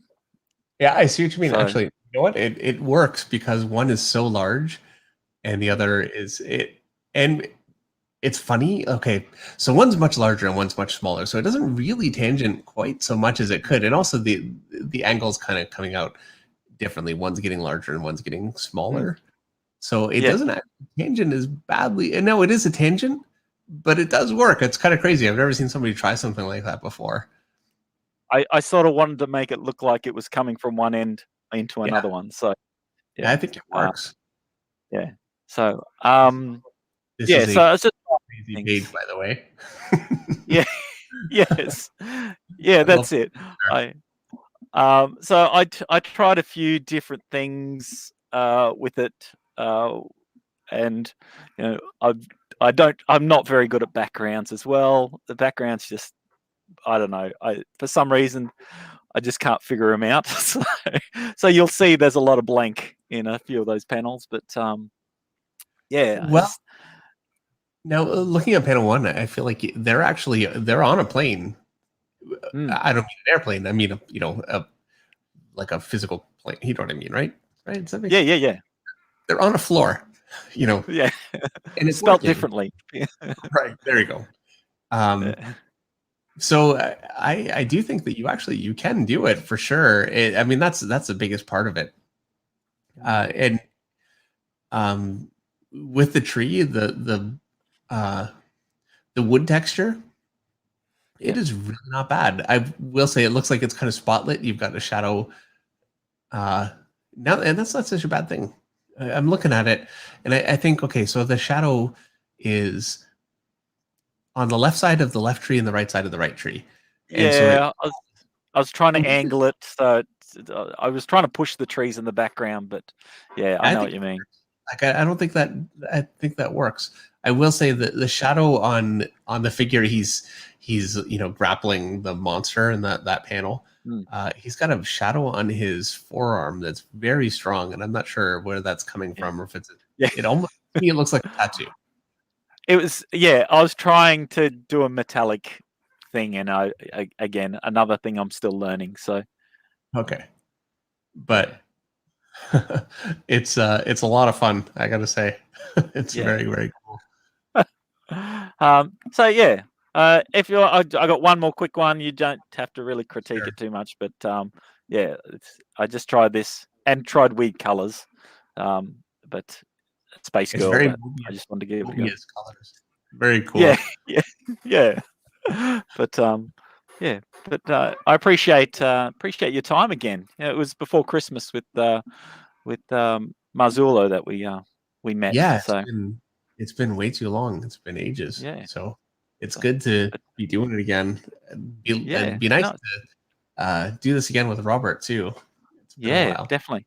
And I'm really looking forward to the drawing streams that you do, the draw alongs. I think that'll be a lot of fun. So I'm looking forward to those. Yeah, that's I good. won't keep you. I know it's late for you. It's only 2:00 for me in the afternoon, but I know it's late for you, so I won't keep you. So Well, really, it was an absolute pleasure. Thank you so much, Hockey. Yeah. Sorry for Thank calling you. Thanks, Eric. That's all good. No problem. It's like the sport without the E. So yeah. Good stuff. But yeah, it's been appreciate it. So all the best. Yeah, you too. Thank you very much. That's a great stream. A lot of good art. Right. Bye, Hockey. Get rid of me. Get rid of me. Okay, here we go. Okay. All right. Well, that was a lot of fun. That was great, and I feel like that went fairly quickly too. I was looking at the lineup that we had, and I thought, oh, this is going to be 3:00 in the morning. But we actually all 10 guests, so that's pretty good. Great, yeah, I really, and we missed Paul Essenson, which is too bad, but we had to cut it off there. So next time we'll certainly make sure to get him in. Thank you guys so much for coming with your artwork and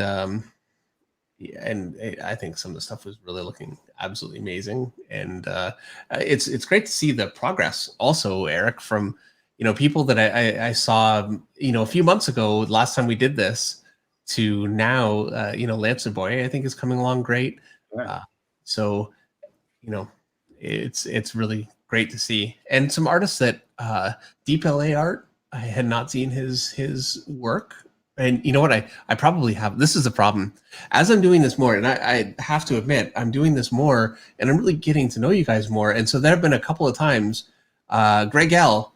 I met Greg L. twice. The first time I didn't remember. So when I met him the second time, I said, it's great to actually meet. He said, yeah, we actually.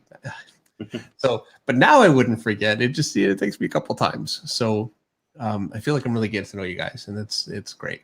Yeah, it's pretty neat putting faces to names now. It's awesome to see. Yeah, absolutely. So next one we're going to be doing in 2 weeks, and it is going to be a draw along, which should be a lot of fun. Yeah. I had been talking to Charlie Parks, so we're going to try something. We'll see how this goes. It's going to be interesting. It'll be different. Something I've certainly never done before. So we'll give that a shot, see how it goes.